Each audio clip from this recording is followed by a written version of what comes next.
Hello everyone, and welcome back to Mr. Sleepy Crime. I know many of you enjoy listening to these stories as you fall asleep. So before you drift off, I'd love for you to leave a comment letting me know where in the world you're tuning in from. And if you're enjoying the story, don't forget to like and subscribe. It really helps the channel grow. Before we begin, I want to acknowledge that this story involves real people and real tragedies. We tell these stories not for entertainment, but to remember the victims and perhaps help others recognize the warning signs that could prevent similar tragedies. For the best experience, feel free to lower the volume a little, just enough to let the story gently carry you off to sleep. Alright, please get comfortable, dim the lights, and let's dive into tonight's first story. Tonight we're going to explore a story that unfolded in the affluent, tree-lined streets of Dover, Massachusetts. It's a case about two people whose lives became entangled in the most complicated ways. About a relationship that began with promise and ended in tragedy. This is the story of Kathleen McLean, known to her friends as Katie, and the night in May 2020 when everything fell apart. So let me tell you what happened on Valley Road. The Dover, Massachusetts isn't the kind of place where you expect to find violence. It's one of those wealthy Boston suburbs where the houses sit back from the road behind stone walls and carefully maintained hedges. The kind of place where doctors and executives raise their families, where children ride bikes down quiet streets, and where everyone knows their neighbors at least well enough to wave. In 2017, a man named Ingolf Turk was living in Dover. He went by Harry, which was easier for most people to remember than his given name. Harry was from East Germany originally, and he'd built an impressive career as a urological surgeon. He was the kind of doctor who performed complex procedures, who had a reputation for skill and precision. His life had the markers of success: the nice house, the respected profession, the comfortable existence that comes with decades of hard work. But Harry's life, like so many lives, was more complicated beneath the surface. His career, which had once been so promising, had begun to crumble. There were problems with billing, allegations that he'd submitted false claims to insurance companies. The kind of thing that follows a doctor around, that taints a reputation built over years. By the time he met Katie McLean, Harry was in his late 50s, and perhaps he was looking for something to fill the spaces that had opened up in his life. Katie McLean was different from Harry in almost every way. She was 43 when they met, vibrant and spiritual, someone who believed in alternative healing and natural wellness. She ran a business called Birch Tree Energy and Healing, offering Reiki and other holistic therapies to clients who sought something beyond conventional medicine. Where Harry's world was clinical and precise, Katie's was intuitive and flowing. Where he dealt in science, she dealt in energy. They met online in November 2017. It's strange to think about now, knowing how it all ended. But they must have seen something in each other in those early days. Maybe Katie saw someone successful and stable, someone who could provide security. Maybe Harry saw someone warm and spontaneous, someone who could bring lightness into his increasingly heavy world. Whatever drew them together, they began dating, and for 2 years they tried to make it work. The relationship was passionate. That's what people said who knew them. Passionate, but volatile. There were good times. Surely, moments when they connected and felt like they'd found something real. But there were also arguments, tensions that seemed to build and release like pressure in a valve. They came from different worlds, had different ways of seeing things, and those differences created friction. In December 2019, Harry and Katie did something impulsive. They went to Las Vegas, and in a drive-through chapel, the kind you see in movies. They got married. It was spontaneous. Maybe even romantic in its own reckless way. But almost as soon as they'd said their vows, doubts began to creep in. Harry would later testify that he wanted a divorce almost immediately. He said he met with an attorney soon after the wedding, that he knew he'd made a mistake. But Katie, it seems, had different feelings. To her, the marriage meant something. It was a commitment, a promise, and she wasn't ready to let it go so easily. They lived together in the house on Valley Road. A blended family situation with children from their previous relationships coming and going. It was crowded and complicated, the kind of domestic arrangement that requires patience and flexibility, and those were qualities that seemed to be in short supply between Harry and Katie. By early 2020, the cracks in their marriage had become canyons. The arguments grew more frequent, more intense. Katie took out a restraining order against Harry, forcing him to move out of the house they shared. It was a dramatic step, the kind of thing that happens when someone feels unsafe, when words and threats have crossed a line into something darker. For a while they lived apart. Harry stayed elsewhere, and Katie had the house to herself. Maybe there was relief in the separation, space to breathe and think. But then the world changed in ways none of us expected. March 2020 brought the COVID-19 pandemic. And suddenly everything was different. The world shut down, people retreated into their homes, and isolation became mandatory. It was a strange, unsettling time, when the rules of daily life were suspended, and people had to figure out how to exist in this new reality. During the lockdown, something shifted between Harry and Katie. They began talking again. Maybe it was the loneliness of quarantine, the way the pandemic made everyone feel more vulnerable and in need of connection. Maybe they convinced themselves they could make it work this time, that they'd learned from their mistakes. Whatever the reason, they decided to reconcile. Harry moved back into the house on Valley Road. They were trying again, attempting to rebuild what had broken. But the foundation was already cracked, and the weight of their history was still there, pressing down on everything. Their neighbor, a man named Kurt Pfannenstiel, lived nearby. He would later testify about the relationship between Harry and Katie, about text messages that suggested Katie had formed a flirtatious connection with him. The messages were racy, suggestive, the kind of communication that blurs the line between friendly and something more. Whether anything physical happened between Katie and the neighbor isn't clear, but the emotional connection was there, evident in the words they exchanged. Harry knew about these messages, or at least suspected something. It was another layer of complication, another source of tension in a relationship that was already straining under its own weight. Katie's friend Vanessa Pettigrew watched the relationship from the outside, seeing the ups and downs, the reconciliations and arguments. She would later describe the timeline to the jury, painting a picture of two people caught in a cycle they couldn't seem to break. May 14, 2020 was a Thursday. It was spring in Massachusetts, that time of year when winter finally releases its grip and the world starts to feel alive again. But inside the house on Valley Road, something dark was building. Harry and Katie had been drinking that evening. They both had quite a bit of alcohol, the kind of drinking that lowers inhibitions and brings simmering tensions to a boil. They were in their bedroom when the argument started. What exactly they were fighting about, we'll never know for certain. Harry would later say it was about their relationship, about whether they should stay together or finally call it quits. Maybe it was about the neighbor, about those text messages. Maybe it was about money or the house, or one of the 1,000 other things couples fight about, when the real issue is that they simply don't work together anymore. The argument escalated. Voices rose. Things were said that couldn't be taken back. And then, according to Harry's testimony, Katie did something that changed everything. She grabbed a glass and smashed it over his head.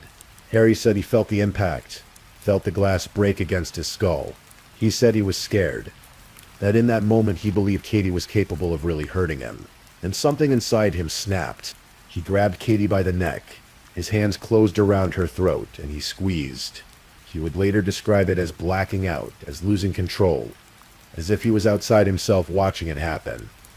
Katie struggled, but Harry didn't let go. He squeezed until she went limp, until she stopped moving, until she was unconscious on their bedroom floor.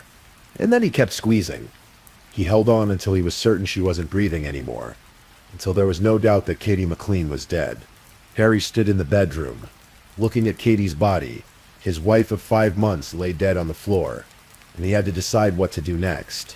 Panic must have set in. That cold, terrible realization of what had just happened and what it meant. He couldn't call for help. He couldn't tell anyone what he'd done. Instead, Harry made a choice that would seal his fate as surely as the act of killing Katie had. He decided to hide what he'd done.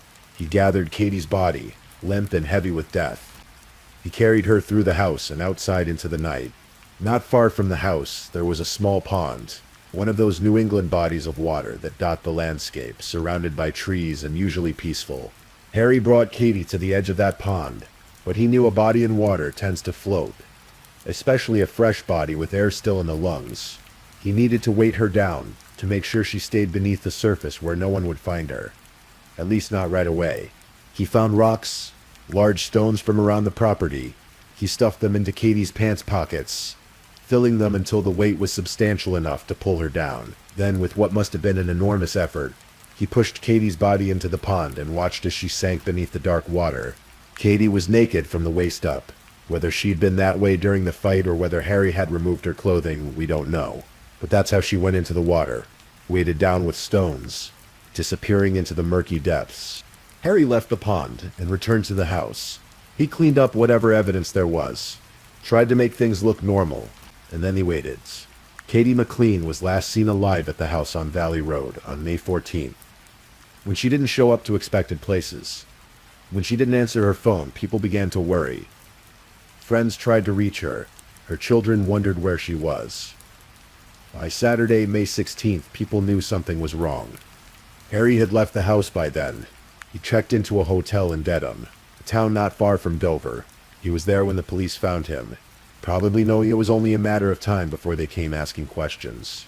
And Harry, perhaps exhausted from carrying the secret, perhaps unable to live with what he'd done, decided to confess. He waived his Miranda rights, those protections against self-incrimination that everyone has the right to invoke. And then he told the police everything. He told them about the argument, about strangling Katie, about putting her body in the pond. He gave them detailed directions to where they could find her, described exactly how to get there and what they would find. He even told them about the rocks in her pockets. The police went to the pond that Saturday night. It was dark by then, but they had lights and they had Harry's directions. They searched the water, and there they found Katie's body just where Harry said it would be. Weighted down beneath the surface, her life cut short at 45 years old. Harry was arrested and charged with murder. He was taken from the hotel to a hospital, then to jail, where he would remain for the next 5 years as the legal process ground slowly forward. It took nearly 5 years for Harry Turk's case to go to trial. That's not unusual in the American justice system, especially for serious crimes like murder. There were pre-trial motions, arguments about evidence, disputes about what the jury would be allowed to hear. Harry's defense team changed, and eventually he was represented by Kevin Reddington, a lawyer known for taking on difficult cases. The trial finally began in March 2025. By then, Harry was 63 years old. He'd spent years in jail awaiting this moment, years to think about that night in May and what it had cost him. The prosecution laid out their case methodically. They called witnesses who testified about the relationship between Harry and Katie, about the volatility in the restraining order, about the reconciliation during the pandemic. They brought in the medical examiner, Dr. Michelle Matthews, who had performed the autopsy on Katie's body. Dr. Matthews testified about the cause of death. She told the jury that Katie had died from strangulation, that the evidence on her body was clear and unmistakable. The prosecution argued this was murder, plain and simple, that Harry had deliberately killed his wife in their home. But Harry's defense team told a different story. They didn't deny that Harry had killed Katie. That would have been impossible given his confession. Instead, they argued it was voluntary manslaughter, not murder. They said it happened in the heat of the moment during a fight that spiraled out of control, that Harry didn't plan to kill Katie. He just snapped. On April 9th, 2025, Harry took the stand in his own defense. It was a risky move. Defendants don't have to testify, and doing so opens them up to cross-examination. But Harry and his lawyers must have felt it was necessary for the jury to hear directly from him. Harry sat in the witness box and recounted the night of May 14th. He described the argument, the drinking, the way things escalated. He told the jury about Katie hitting him with the glass, about feeling scared and threatened. He said the words that would become central to his defense. I snapped. I kind of blacked out. He described grabbing Katie's neck, the pressure of his hands on her throat. He talked about realizing what he'd done, about the panic that followed, and then in what must have been difficult testimony to give. He described taking Katie's body to the pond, stuffing rocks in her pockets, watching her sink beneath the water. Harry cried on the stand. Whether those tears were genuine remorse or self-pity or fear of what was coming, only he knows. But the jury saw a man who seemed broken by what he'd done, a man who admitted to killing his wife but claimed it wasn't premeditated. The prosecution cross-examined him, pressing on the details, questioning whether someone who blacks out could remember to weight a body down with rocks, whether someone acting in the heat of passion would take the time to dispose of evidence so carefully. Other witnesses testified too. There was testimony about the text messages between Katie and the neighbor, painting a picture of a woman who may have been looking outside her marriage for connection. There was testimony from Katie's friends, who described her as someone trying to make the best of a difficult situation, someone who wanted the marriage to work despite everything. After hearing all the evidence, the jury began deliberating on April 10th. They had to decide whether Harry Turk had committed first-degree murder, which requires proof of premeditation and malice aforethought, or whether this was something less, voluntary manslaughter, a killing done in the heat of passion without planning. The deliberations stretched over days. The jury carefully weighed the evidence, discussed the testimony, tried to understand what had really happened in that bedroom on May 14. On April 11, 2025, they reached their verdict. Harry Turk was found guilty of voluntary manslaughter, not first-degree murder, but the lesser charge. The jury had decided that while Harry had killed Katie, he hadn't planned it, hadn't walked into that bedroom intending to end her life. They believed his account of snapping in the moment, of losing control during a heated argument. It was a split verdict in some ways, an acknowledgement that Harry had taken a life, but also a recognition that there were circumstances that made it something different from cold-blooded murder. Harry faced up to 20 years in prison for the voluntary manslaughter conviction. The sentencing would come later, another court appearance where the judge would determine exactly how long Harry would spend behind bars for killing his wife. May 16, 2025 was the day of sentencing. 5 years to the day after Katie McLean's body was found in that pond near her home. There's a certain poetic tragedy in that timing. Whether it was deliberate or coincidental, Harry stood before the judge one more time. Before the sentence was handed down, he was given a chance to speak. He'd prepared a letter, an apology to Katie. "I'm sorry, Katie," he read. The words hung in the courtroom, inadequate for the magnitude of what he'd done, but perhaps all he could offer. The judge listened to Harry's apology, considered the verdict, weighed the factors that go into sentencing. The crime itself, the defendant's history, the impact on the victim's family, the likelihood of rehabilitation. Then the judge pronounced sentence 12 to 16 years in prison. With credit for the 5 years Harry had already served while awaiting trial, he would still spend 7 to 11 more years behind bars. It was a significant sentence, but not the maximum. Not the decades he might have faced if convicted of first-degree murder. Harry was led from the courtroom back to prison, where he would spend the foreseeable future paying for the night he wrapped his hands around Katie's throat.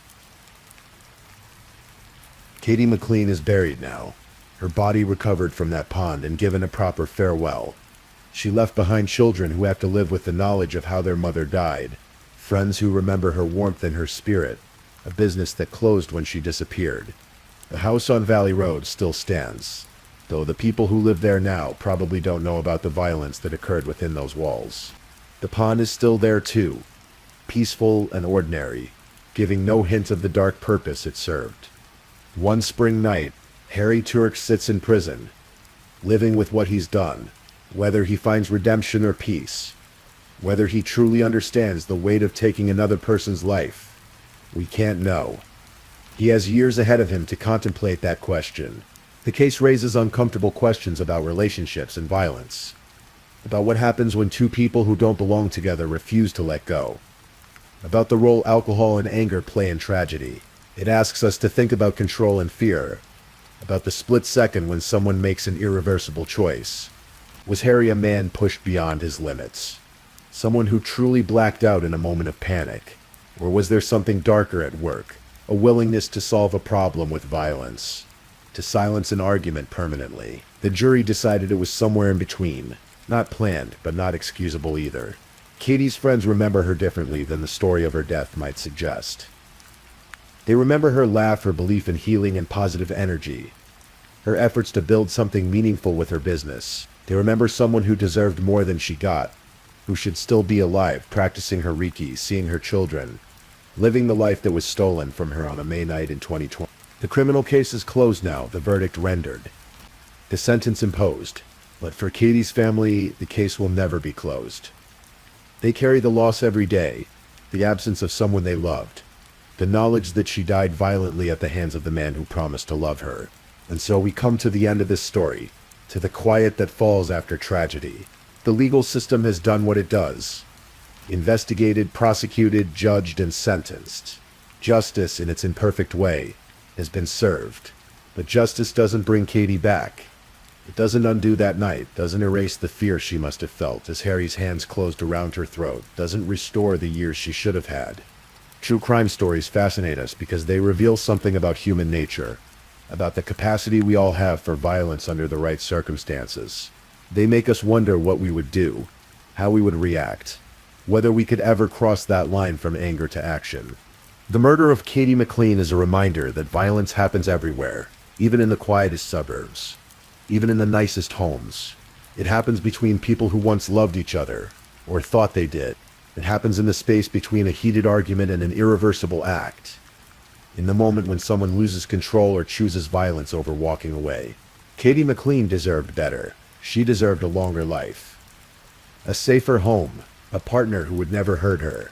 She deserved to grow old, to see her children mature, to continue her work helping others find peace and healing. Instead, her story ends in a pond in Dover, Massachusetts on a spring night in 2020. And we're left to remember her, to tell her story, to hope that somehow, in some small way, her death might remind someone else to choose differently, to leave instead of fight, to seek help instead of raising a hand in violence. Rest in peace, Katie McLean. Your story is told, your life is remembered, and your death will not be forgotten. If this is your first time listening to one of our true crime stories, welcome to Mr. Sleepy Crime, where we explore these cases in a calm and respectful way. I also want to take a moment to appreciate my amazing subscribers who've been rocking with me. Thank you so much for your continued support. If you're still awake and listening, don't forget to drop a comment. Let me know where you're tuning in from and the current time in your corner of the world. Or just say something to let me know you're still here. And if you haven't already, be sure to like this video and subscribe so you don't miss our next true crime stories for sleep. Now let's move on to our second story.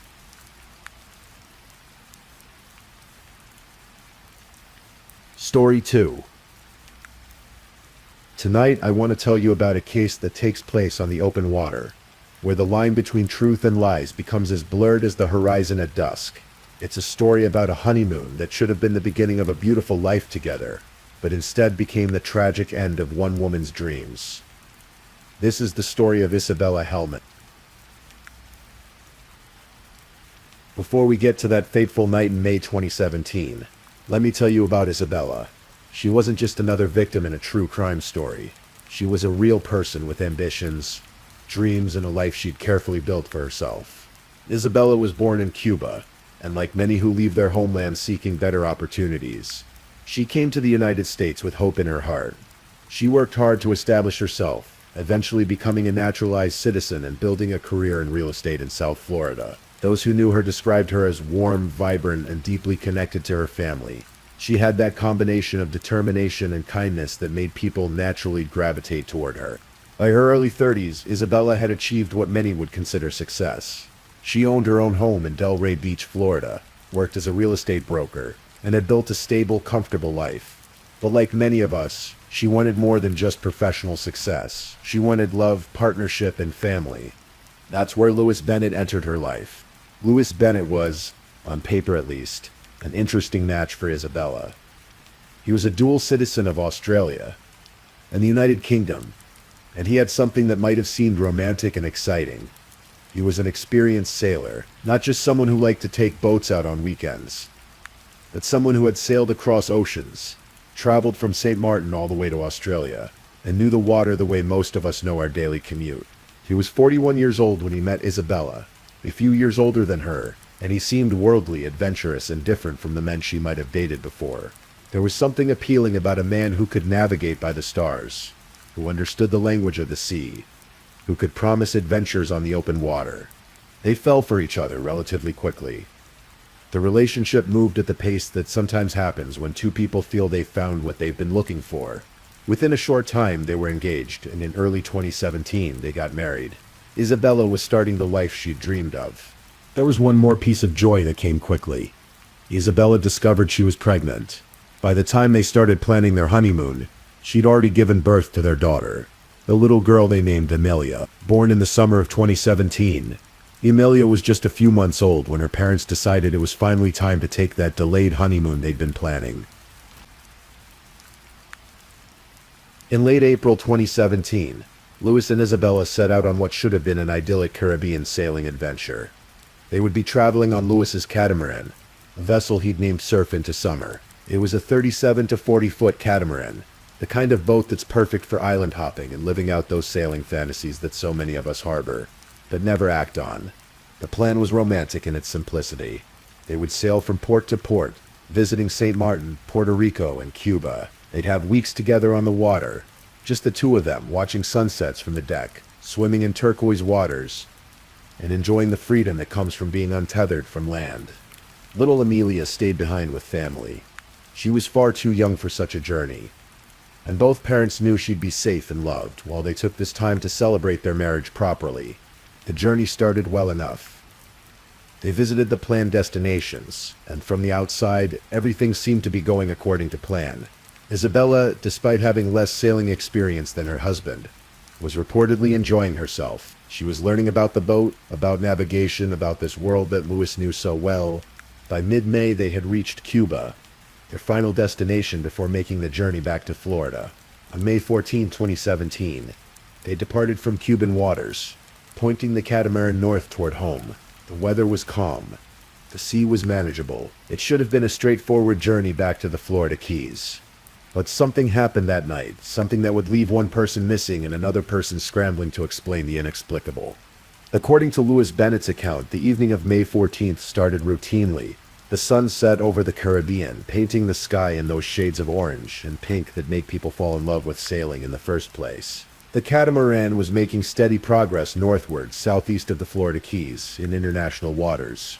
Louis told investigators that around 8 o'clock that evening, he was tired. He'd been managing the sailing for most of the day, and he wanted to rest. So he asked Isabella to take over the watch. He'd go below deck to the cabin, get some sleep, and she'd keep an eye on things up top. Now, here's where the first troubling details emerge. Louis Bennett was an experienced sailor. He had formal training in emergency procedures. He'd crossed oceans. He knew the rules of safety at sea. Those unbreakable rules that every sailor learns and respects because they're the difference between life and death. One of those fundamental rules is this: if someone is on deck at night, especially someone with limited experience, they wear a life jacket. They wear a safety harness clipped to the boat. They have a personal locator device on them. These aren't suggestions, they're basic safety protocols. But according to prosecutors, Louis didn't require Isabella to wear any of these things. No life jacket. No harness, no personal locator. He left his wife, who had minimal sailing experience, alone on deck in the middle of the Caribbean Sea at night, with nothing to save her if something went wrong. So Louis went below deck, and Isabella stayed up top. According to Louis's timeline, he fell asleep. The boat rocked gently with the waves. Time passed, and then something woke him up. Louis said he jolted awake when he felt the catamaran hit something. It was a sudden impact. The kind that makes your heart race even before you're fully conscious. He scrambled out of the cabin and onto the deck. Isabella was gone. The deck was empty. Sea stretched out in every direction, dark and vast under the night sky, and his wife of 3 months, the mother of his infant daughter, had vanished. Now, let's think about what you or I might do in that situation. If you woke up and your spouse was missing from a boat in the middle of the ocean, what would be your first instinct? You'd probably scream their name. You'd search frantically, looking over the sides of the boat, scanning the water with a flashlight. You'd grab the radio immediately and call for help, telling them your exact coordinates and that someone had gone overboard. Every second would matter because you'd know that in cold water, hypothermia sets in quickly. You'd know that even a strong swimmer can't stay afloat forever. You'd know that the faster rescuers arrive, the better the chance of finding your loved one alive. But that's not quite what Louis Bennett did.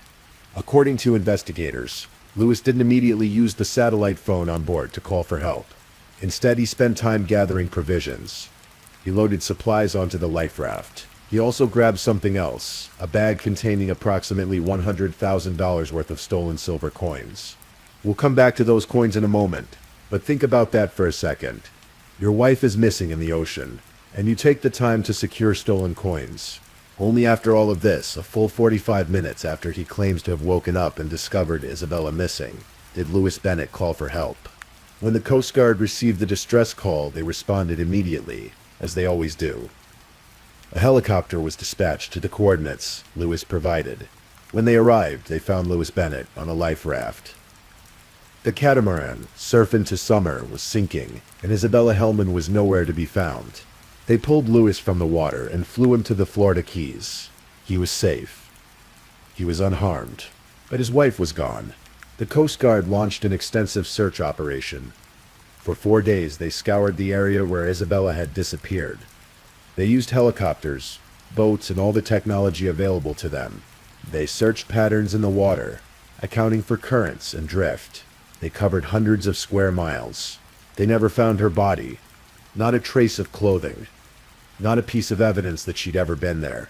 Isabella Hellman had simply vanished into the Caribbean Sea. When someone disappears at sea under mysterious circumstances, especially so close to land and during calm weather, investigators start asking questions, and the more they asked Louis Bennett, the less his story made sense. The Coast Guard managed to recover the catamaran before it sank completely.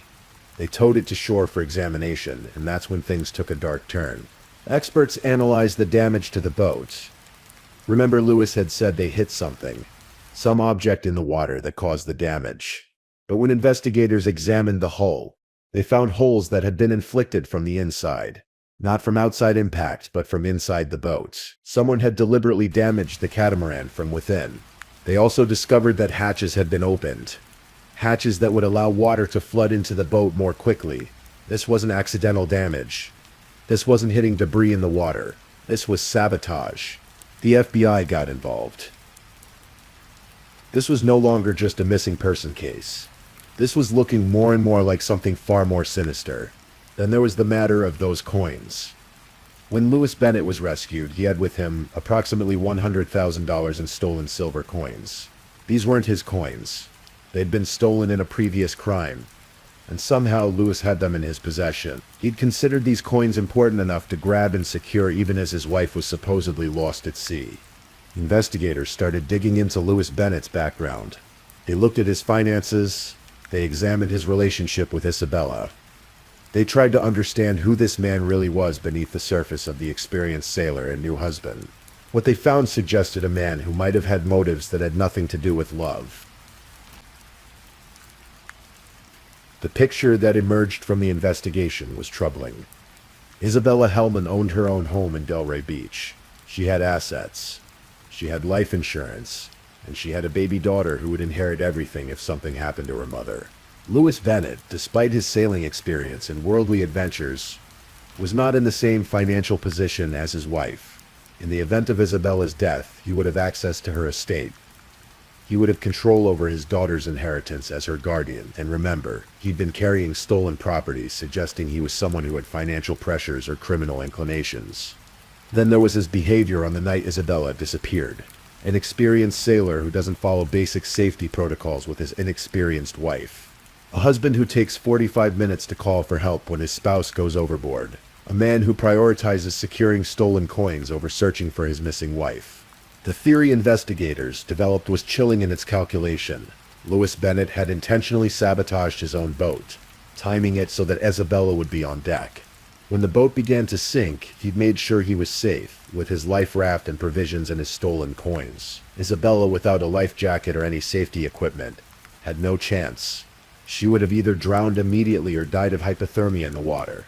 Either way, she would disappear into the sea, and Louis would be the tragic, reef-stricken husband who'd survived a terrible accident. He'd return to shore, collect his infant daughter, and eventually have access to his dead wife's estate. It was cold. It was calculated. And investigators believed they had enough evidence to prove it. On February 20th, 2018, nearly 9 months after Isabella disappeared, the FBI arrested Louis Bennett at the federal courthouse in Miami. He was charged with murder in the death of Isabella Hellman. The indictment laid out the government's case. That Louis Bennett had knowingly created circumstances that would lead to his wife's death, that he deliberately sabotaged the boat, that he'd failed to provide basic safety equipment or take appropriate rescue measures, and that he'd done all of this with the intent to kill Isabella and benefit from her death. Louis Bennett pleaded not guilty. His defense attorneys argued that the government couldn't prove murder. There was no body. There was no direct evidence that Lewis had physically harmed Isabella. Everything was circumstantial. Yes, he'd made poor decisions. Yes, he'd had stolen coins. Yes, he'd waited too long to call for help. But that didn't prove he'd murdered his wife. The case moved slowly through the court system, as these cases often do. Meanwhile, little Amelia was being raised by Lewis's parents in Scotland. Isabella's family, devastated by their loss, wanted access to their granddaughter, but found themselves in a complicated legal situation. How do you claim custody of a child when the mother is missing, not legally dead, and the father is in jail, but not yet convicted? As is common in federal cases, prosecutors and defense attorneys eventually began plea negotiations. The government had a circumstantial case, and while they believed it was strong, there's always risk in taking a murder case to trial when there's no body and no direct evidence of killing. Lewis Bennett was facing life in prison if convicted of murder. But if he pleaded guilty to a lesser charge, he might see freedom again while his daughter was still young. In November 2018, Lewis Bennett accepted a plea deal. He would plead guilty to involuntary manslaughter in the death of Isabella Hellman. He would also plead guilty to transporting the stolen coins. The plea to involuntary manslaughter was significant. It meant Bennett was admitting that his actions had caused Isabella's death, even if he wasn't admitting to intentional murder. The legal language stated that Hellman's death occurred as a result of Bennett's knowledge of circumstances that existed that could have reasonably enabled him to foresee threat to life. In other words, he knew the situation was dangerous. He knew Isabella wasn't equipped to handle an emergency. He knew he wasn't following basic safety protocols. And because of his knowing neglect of those safety measures, his wife died. By accepting this plea, Lewis Bennett avoided a murder conviction but still faced significant prison time. The maximum sentence for involuntary manslaughter under federal law was 8 years. On May 28, 2019, Lewis Bennett appeared before U.S. District Judge Federico Moreno in Miami for sentencing. Isabella's family was there. Lewis's attorneys were there. And everyone wanted to hear what the judge would decide. Lewis Bennett stood before the judge and did something he'd never really done before. He addressed Isabella's family directly and apologized. "I'm sorry for your loss," he said. "I'm sorry for what happened." But then he did what many defendants do at sentencing. He asked for leniency. He reminded the judge that he had a young daughter, Amelia, who was about to turn 3 years old. She was being raised by his parents in Scotland, and she needed her father. "If you may permit me to be with my daughter as soon as possible," Bennett said. "I want to bring her up in a manner that is respectful to my wife's wishes." It was a calculated appeal to sympathy. Here was a father who wanted to raise his daughter, to honor his dead wife's memory by being there for their child. His defense attorneys asked for a 7-year sentence, 1 year less than the maximum. But prosecutor Kurt Lunkenheimer painted a different picture. He reminded the judge that Lewis Bennett did not search for her diligently enough, despite him being an experienced sailor. He emphasized that Bennett didn't use the satellite phone immediately, that he prioritized loading a life raft with provisions and stolen coins over searching for his wife, that he waited 45 minutes to call for help. Judge Federico Moreno listened to all of this, and when it came time to announce his decision, he didn't hesitate. He sentenced Lewis Bennett to the maximum 8 years in federal prison. "It's not because I expect that he will commit this crime again," Judge Moreno explained. "Sentencing is for punishment." The judge saw through the appeals to sympathy. Yes, Amelia needed a father, but Isabella Hellman had needed to live. She'd needed a husband who would protect her, who would follow basic safety protocols, who would search desperately for her if something went wrong. Instead, she got a husband whose actions, whether through murderous intent or criminally negligent indifference, led to her death in the dark waters of the Caribbean Sea. Lewis Bennett was also sentenced to 3 years of supervised release after his prison term, and as part of the sentencing, he waived his right to appeal, meaning he couldn't later challenge the conviction or sentence. So what happened to everyone involved in this tragedy? Isabella Hellman's body was never recovered.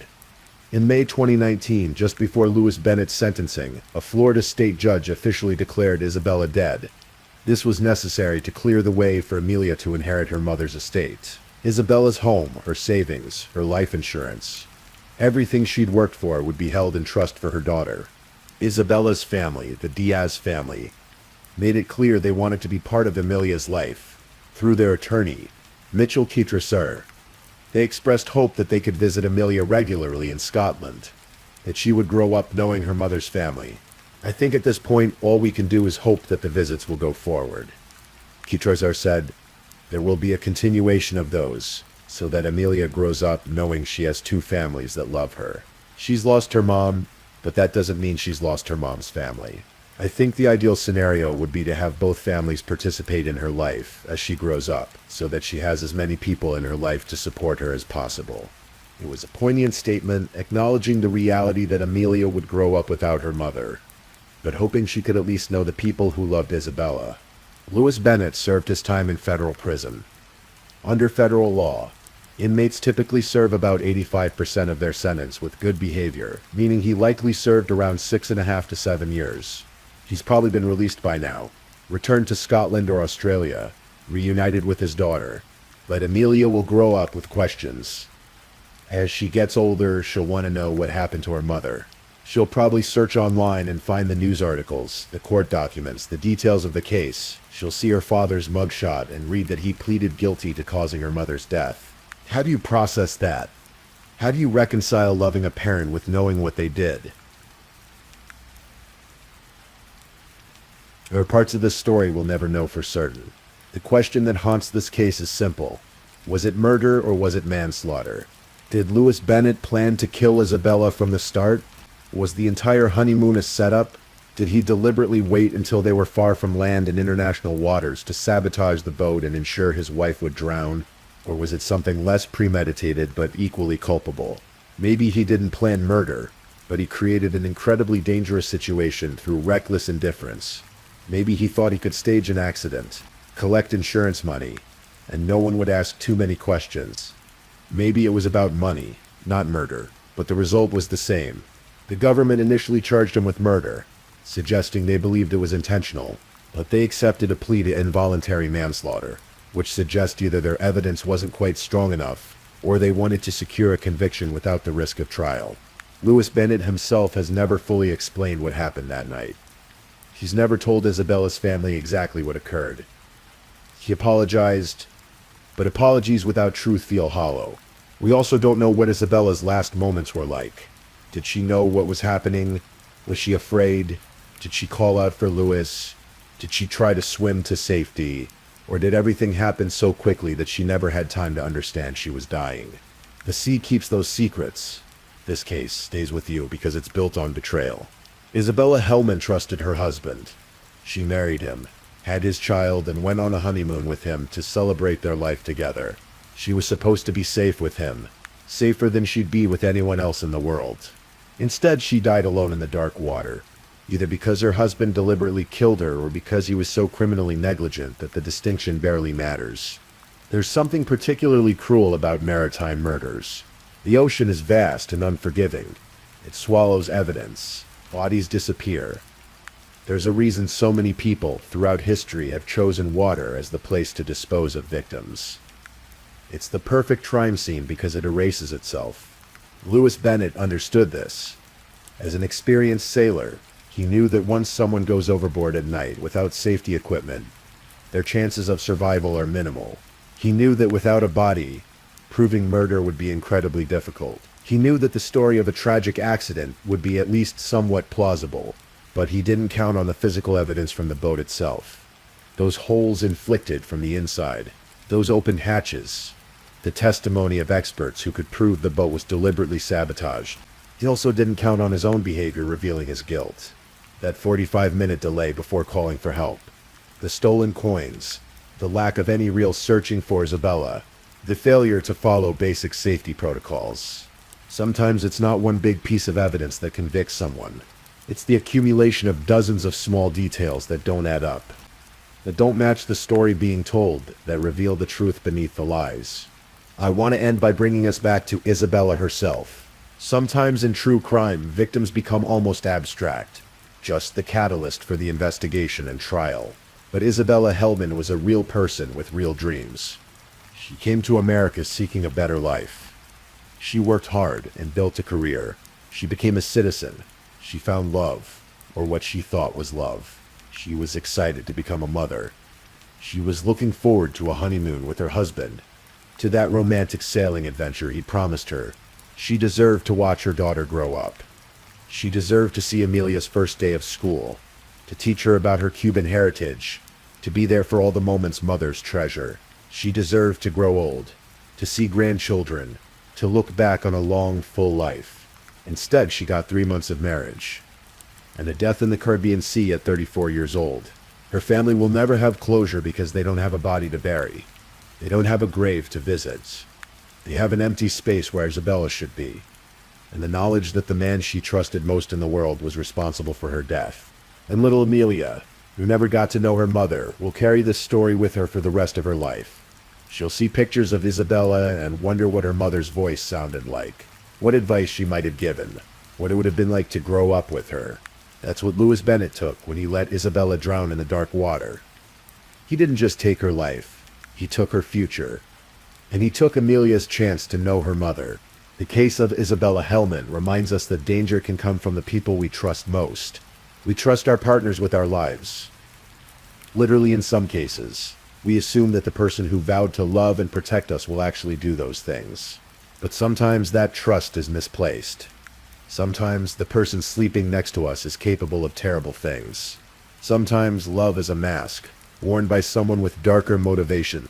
Isabella Hellman learned this lesson too late, alone on a boat in the middle of the Caribbean, with a husband who valued stolen coins more than her life. Her story ended in the water, but her memory lives on in her daughter, in her family, and in the cautionary tale her case has become. May she rest in peace in whatever part of the ocean became her final resting place. Please, if you're still awake, drop a candle. I want to see who's still with me. Also, don't forget to tell me where you're listening from, the time in your corner of the world, and maybe share one thing you've learned from tonight's stories.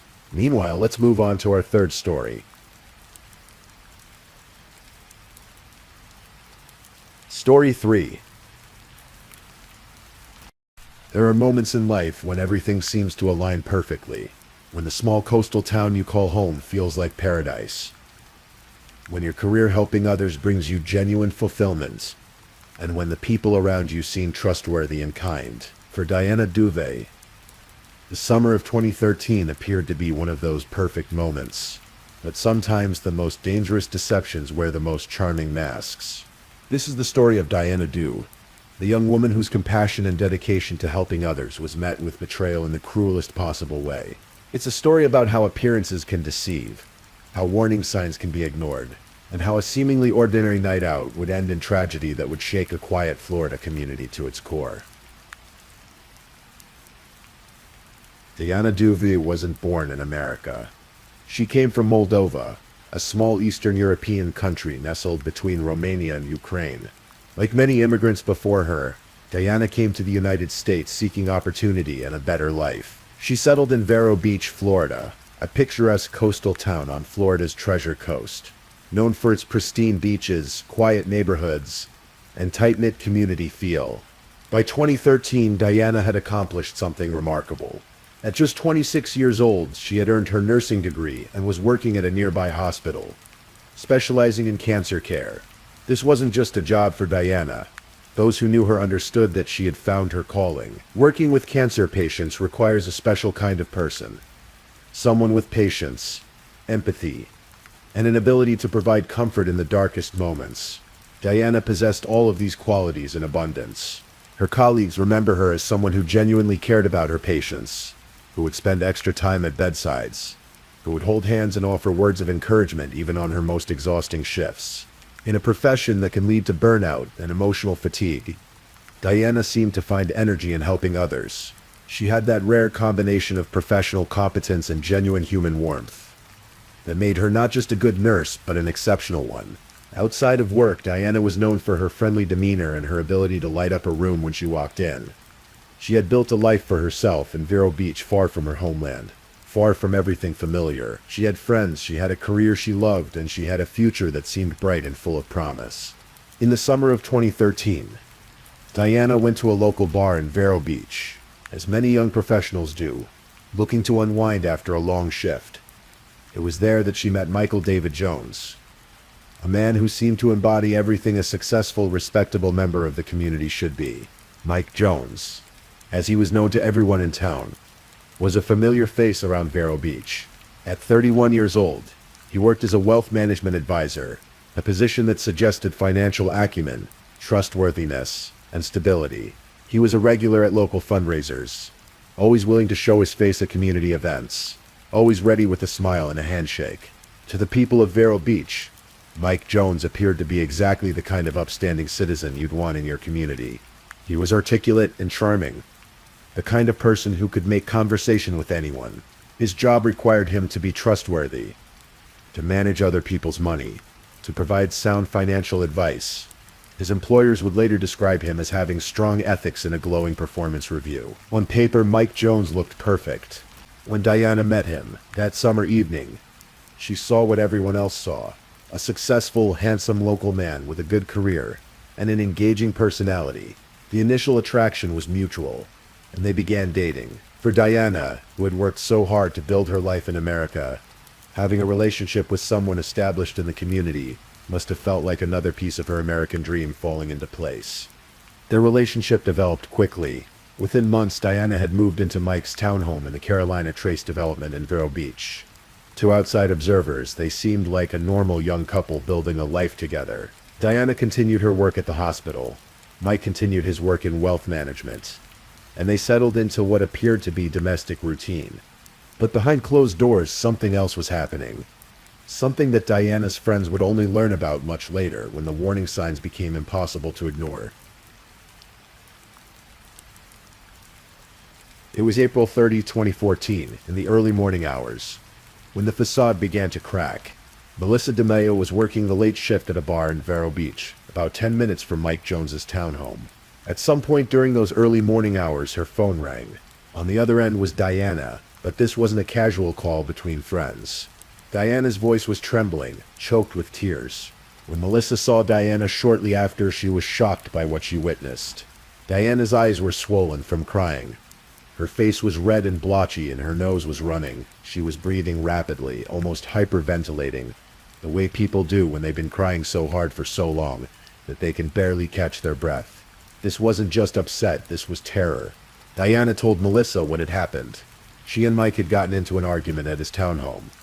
What started as a verbal disagreement had escalated into something far more frightening. Diana said Mike had been screaming at her for what felt like hours, his anger building and building until it reached a terrifying crescendo. Then Diana said Mike had put his hands around her neck. He had started strangling her. Melissa was horrified.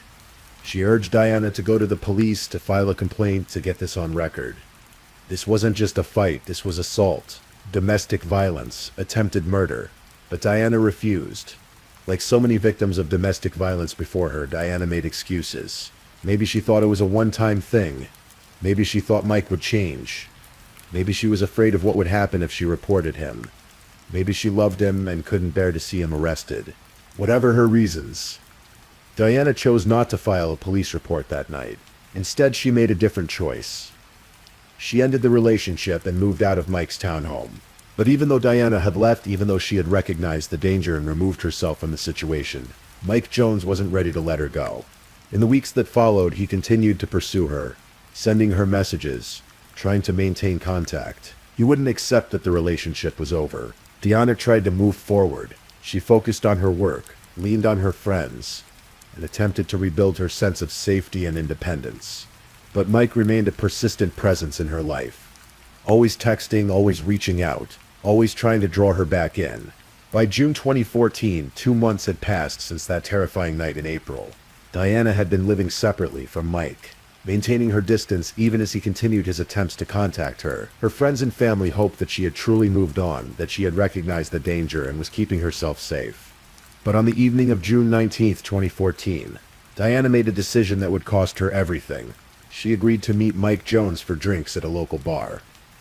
Maybe she thought enough time had passed that they could be civil. Maybe he had convinced her that he had changed. Maybe she just wanted closure, a chance to definitively end things face to face. Or perhaps there was still a part of her that cared about him, that remembered the charming man she had first met the previous summer, and she wanted to believe that person still existed. Before leaving that evening, Diana called her mother. She told her not to wait up, that she would be staying out for the night.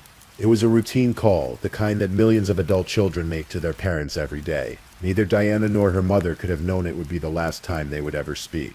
Diana and Mike met at the bar on Thursday evening, June 19th. Witnesses would later recall seeing them there together, having drinks, talking. By all accounts, the evening seemed unremarkable. Just two people at a bar, nothing that would draw particular attention or concern. At some point in the early morning hours of Friday, June 20th, around 2 a.m., Diana and Mike left the bar together. They had both been drinking, which would later become a point of discussion at trial. Alcohol can impair judgment, lower inhibitions, and make dangerous situations seem more manageable than they are. They went to Mike's townhome in the Carolina Trace development, the same place where, just 2 months earlier, he had wrapped his hands around Diana's neck and strangled her.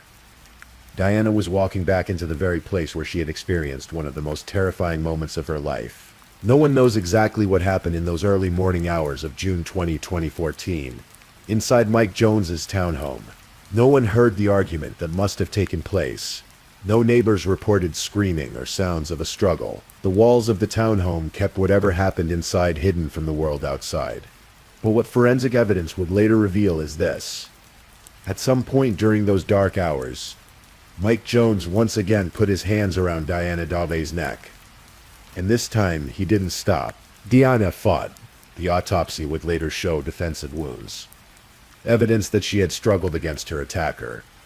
She had scratches, bruises, signs of blunt force trauma. But Mike Jones was stronger, and he was determined. He strangled Diana with his bare hands, cutting off her air supply, crushing her throat, until her body went still.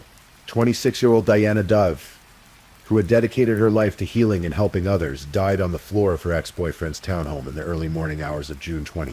After Diana was dead, Mike Jones was faced with a problem. He had a body in his townhome, and he needed to dispose of it quickly and quietly. Diana had driven to meet him that evening in her own car, a Nissan Altima. That car was now parked outside Mike's townhome, a detail that would later prove crucial to investigators. Mike made a calculated decision about what to do next. He carried Diana's body to her car, which was still parked in his garage. Forensic investigators would later find small droplets of blood near the threshold of his garage door. Evidence of this transfer. He placed her body in the trunk of her own vehicle, folding her into that dark, confined space.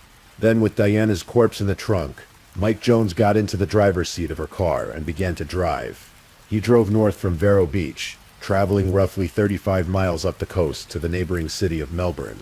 His destination was a Publix supermarket, a chain grocery store common throughout Florida. At the Publix parking lot on Old Galley Boulevard in Melbourne, Mike parked Diana's Nissan Altima in a space among the other vehicles. The lot would be busy during the day, with shoppers coming and going, just another car among many. He left Diana's body locked in the trunk, abandoned the vehicle, and walked away. How Mike Jones got back to Vero Beach from Melbourne, whether he called someone for a ride, took a cab, or had planned his transportation in advance, remains part of the puzzle. But by the time the sun rose on Friday, June 20th, Mike was back in Vero Beach, and Diana's car, with her body inside, sat in that parking lot 35 miles away. Mike then began to establish what he thought would be his alibi. He started making calls, sending messages, and behaving as though nothing had happened, as though Diana had simply left his place the night before, and he had no idea where she had gone. When Diana didn't show up for her shifts at the hospital, people started to worry. This wasn't like her. Diana was reliable, dedicated, and she wouldn't just disappear without explanation. Her friends tried calling her phone, but there was no answer. Her mother, who had spoken to her the previous Thursday evening, became increasingly frantic. By June 21st, Diana's friends and family knew something was seriously wrong. They contacted the Vero Beach Police Department to report her missing. Detective Keith Harrelson was among those assigned to the case. Missing person cases are always urgent, but certain factors made this one particularly concerning. Diana was a responsible adult with a steady job and close family ties. She wasn't the type to just take off, and when investigators learned that she had last been seen with her ex-boyfriend Mike Jones, a man who had allegedly strangled her just 2 months earlier, alarm bells started ringing. Detectives immediately focused on Mike Jones. They brought him in for questioning, wanting to know what had happened the night Diana disappeared. Mike's story was simple. Yes, they had gone to the bar together. Yes, they had gone back to his place afterward, but then he claimed Diana had left in the early morning hours. He said she had driven away in her car, and he hadn't seen her since. He had no idea where she was, but investigators weren't convinced. Something about Mike's demeanor, his story, the timeline, felt off. They began working quickly to piece together what had really happened. In missing person cases, time is critical. Every hour that passes reduces the likelihood of finding the person alive. Detectives used cell phone tower data to track Diana's phone. The pings from her phone painted a disturbing picture. Her phone had traveled from Vero Beach north to Melbourne in the early morning hours of June 20th, after she and Mike had left the bar. Investigators also pulled surveillance footage from various locations along the route between Vero Beach and Melbourne. What they saw confirmed their worst suspicions. Footage showed Diana's Nissan Altima traveling north on the highway during those early morning hours. But the person driving wasn't Diana. The driver was a man. The driver was Mike Jones. Armed with this information, detectives expanded their search to Melbourne. If Diana's car had traveled there, that's where they needed to look. They checked parking lots, side streets, anywhere the vehicle might have been abandoned. On June 23rd, 3 days after Diana was last seen alive, investigators found her Nissan Altima in the Publix parking lot on Igali Boulevard in Melbourne, exactly where Mike Jones had left it. The car had been sitting there for days, just another vehicle in a busy shopping center lot. Detective Keith Harrelson was among the officers who approached the vehicle. They looked through the windows first, seeing nothing unusual in the passenger compartment. But they knew they needed to check the trunk. When they opened the trunk of Diana's car, they found what they had feared they would find. Diana Dew was there, her body curled in that confined space where Mike Jones had placed her 3 days earlier. She had been dead the entire time her friends and family had been desperately searching for her, hoping she would come home safely. Detective Harrelson would later say that there are certain things in this job you can't unsee. The image of Diana's body in that trunk was surely one of them. On June 23th, 2014, the same day Diana's body was discovered, Michael David Jones was arrested. He was initially held on charges related to lying to investigators and providing false information during a missing person investigation. But everyone knew what was coming. The medical examiner performed an autopsy on Diana's body. The findings confirmed what investigators already suspected. Diana Dubide had died from manual strangulation. Mike Jones had used his bare hands to choke the life out of her. The autopsy also revealed secondary blunt force injuries, consistent with the struggle, and the defensive wounds showed that Diana had fought desperately to survive. On June 25, 2014, just 2 days after Diana's body was found, Mike Jones was formally charged with first-degree premeditated murder. In August of that year, a grand jury indicted him on the same charge, but justice moved slowly. Diana's family would have to wait more than 5 years before the case went to trial.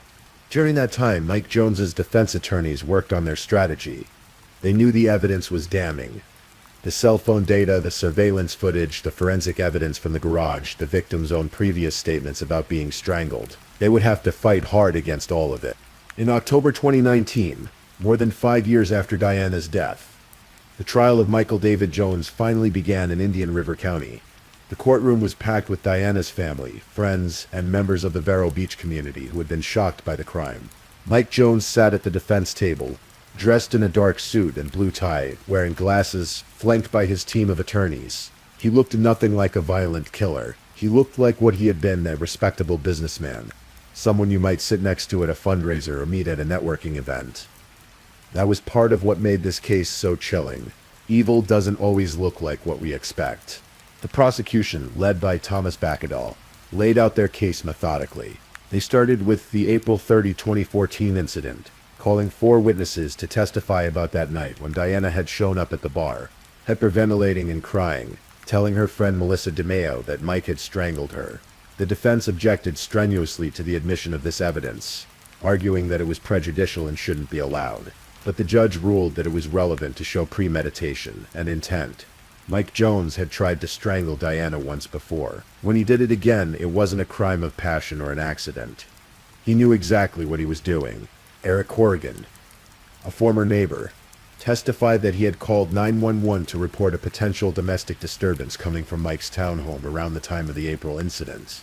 The walls had been thin enough that the violence inside couldn't be completely hidden. The prosecution then walked the jury through the night of June 19, 2014. They showed surveillance footage of Diana's car traveling from Vero Beach to Melbourne with Mike Jones behind the wheel. They presented the cell phone tower data showing the same northward journey. They brought in forensic experts who testified about the blood droplets found near Mike's garage door. Evidence that Diana's body had been moved from inside the townhome to her car while it was parked in his garage. The medical examiner testified about the cause of death: manual strangulation and secondary blunt force injuries. Diana's body had shown signs of a violent struggle. She had fought for her life. The prosecution painted a picture of premeditation. This wasn't a spontaneous act of rage. Mike Jones had strangled Diana once before and gotten away with it.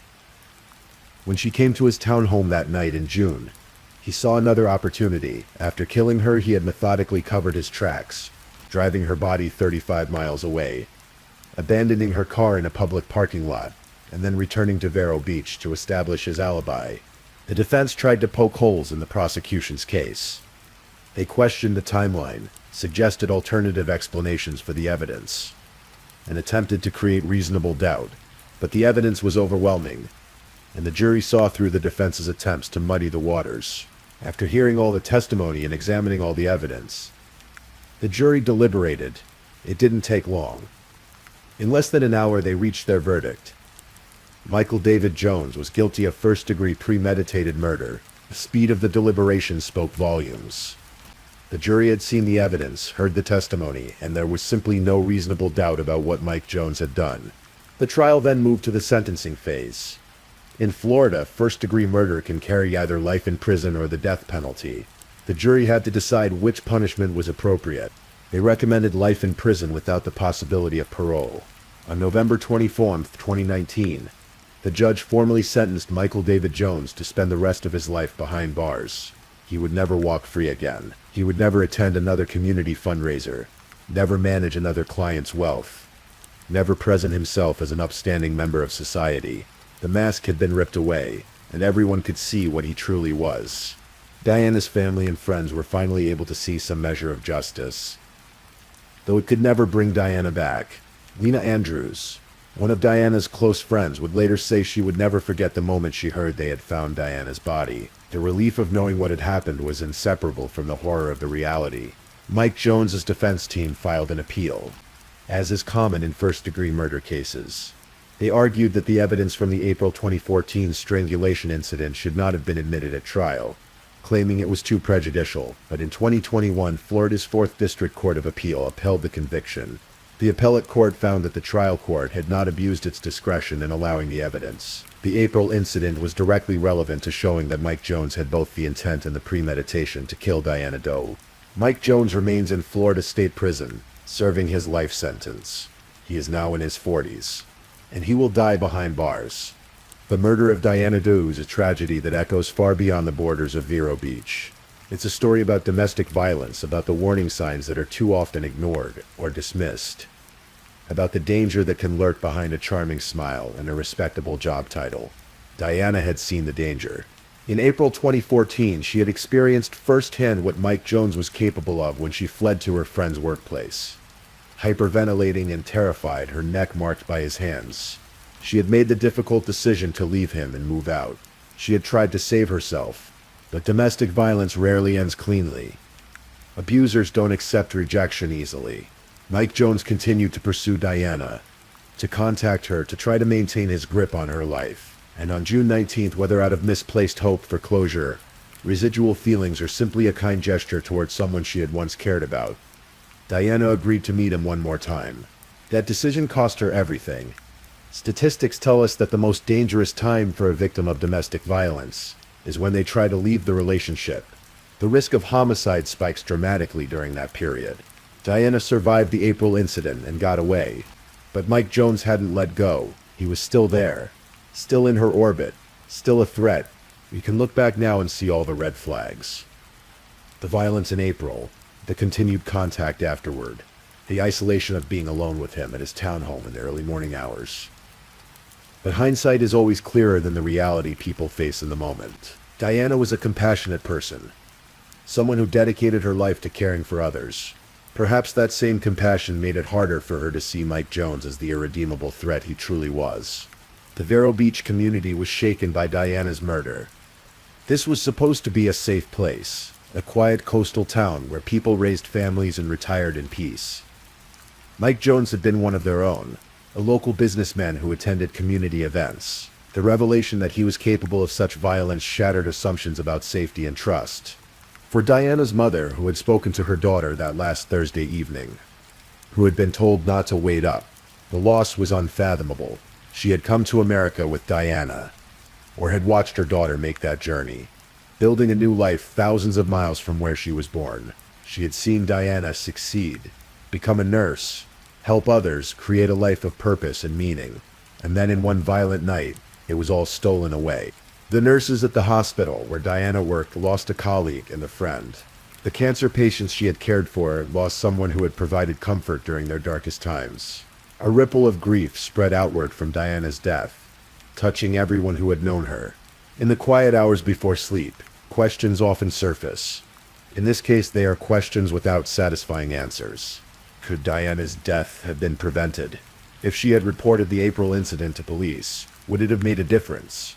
Florida has laws against domestic violence, mechanisms meant to protect victims, but they only work if victims feel safe enough to use them. Diana chose not to file a report, a decision that is heartbreaking in retrospect, but understandable in context. Many victims of domestic violence don't report their abuse, fearing retaliation, hoping the abuser will change, or simply trying to move forward without reliving the trauma through a legal process. What made Mike Jones capable of such violence? On the surface, he seemed successful and well integrated into his community. His employers praised his ethics. His colleagues saw him as personable and professional. But beneath that surface was someone capable of strangling his girlfriend not once but twice. The second time, fatally. The contradiction between his public persona and his private actions is a reminder that we can never fully know what another person is capable of. Why did Diana agree to meet him that night in June? We'll never know her thoughts, her reasoning, what Mike might have said to convince her it would be safe. Maybe she believed enough time had passed. Maybe she wanted closure. Maybe some part of her still cared about the man she had first met before she saw his true nature. Whatever her reasons, they died with her in the trunk of that car. Before the story ends, it's important to remember that Diana Dubel was more than a victim. She was a person with dreams, ambitions, relationships, and a future that should have been long and fulfilling. She was an immigrant who had made a life in a new country, learning a new language, adapting to a new culture, and succeeding in a demanding profession.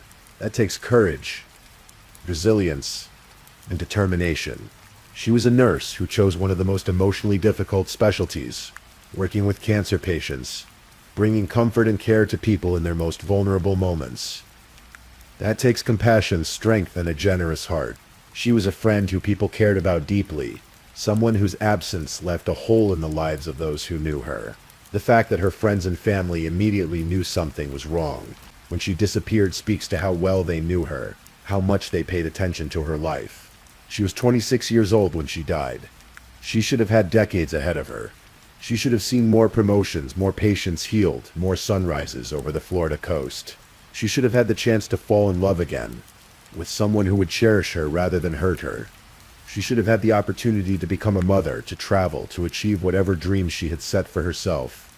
All of that was taken from her by someone who claimed to love her, but who valued control more than her life. The case of Diana Dubel is closed now. Mike Jones is in prison where he belongs. And the investigation that Detective Keith Harrelson and his colleagues conducted was thorough and professional. The prosecution built an overwhelming case. The jury saw through the lies and delivered justice. The appeals court confirmed that justice was properly served. But for Diana, there is no justice that can truly make things right.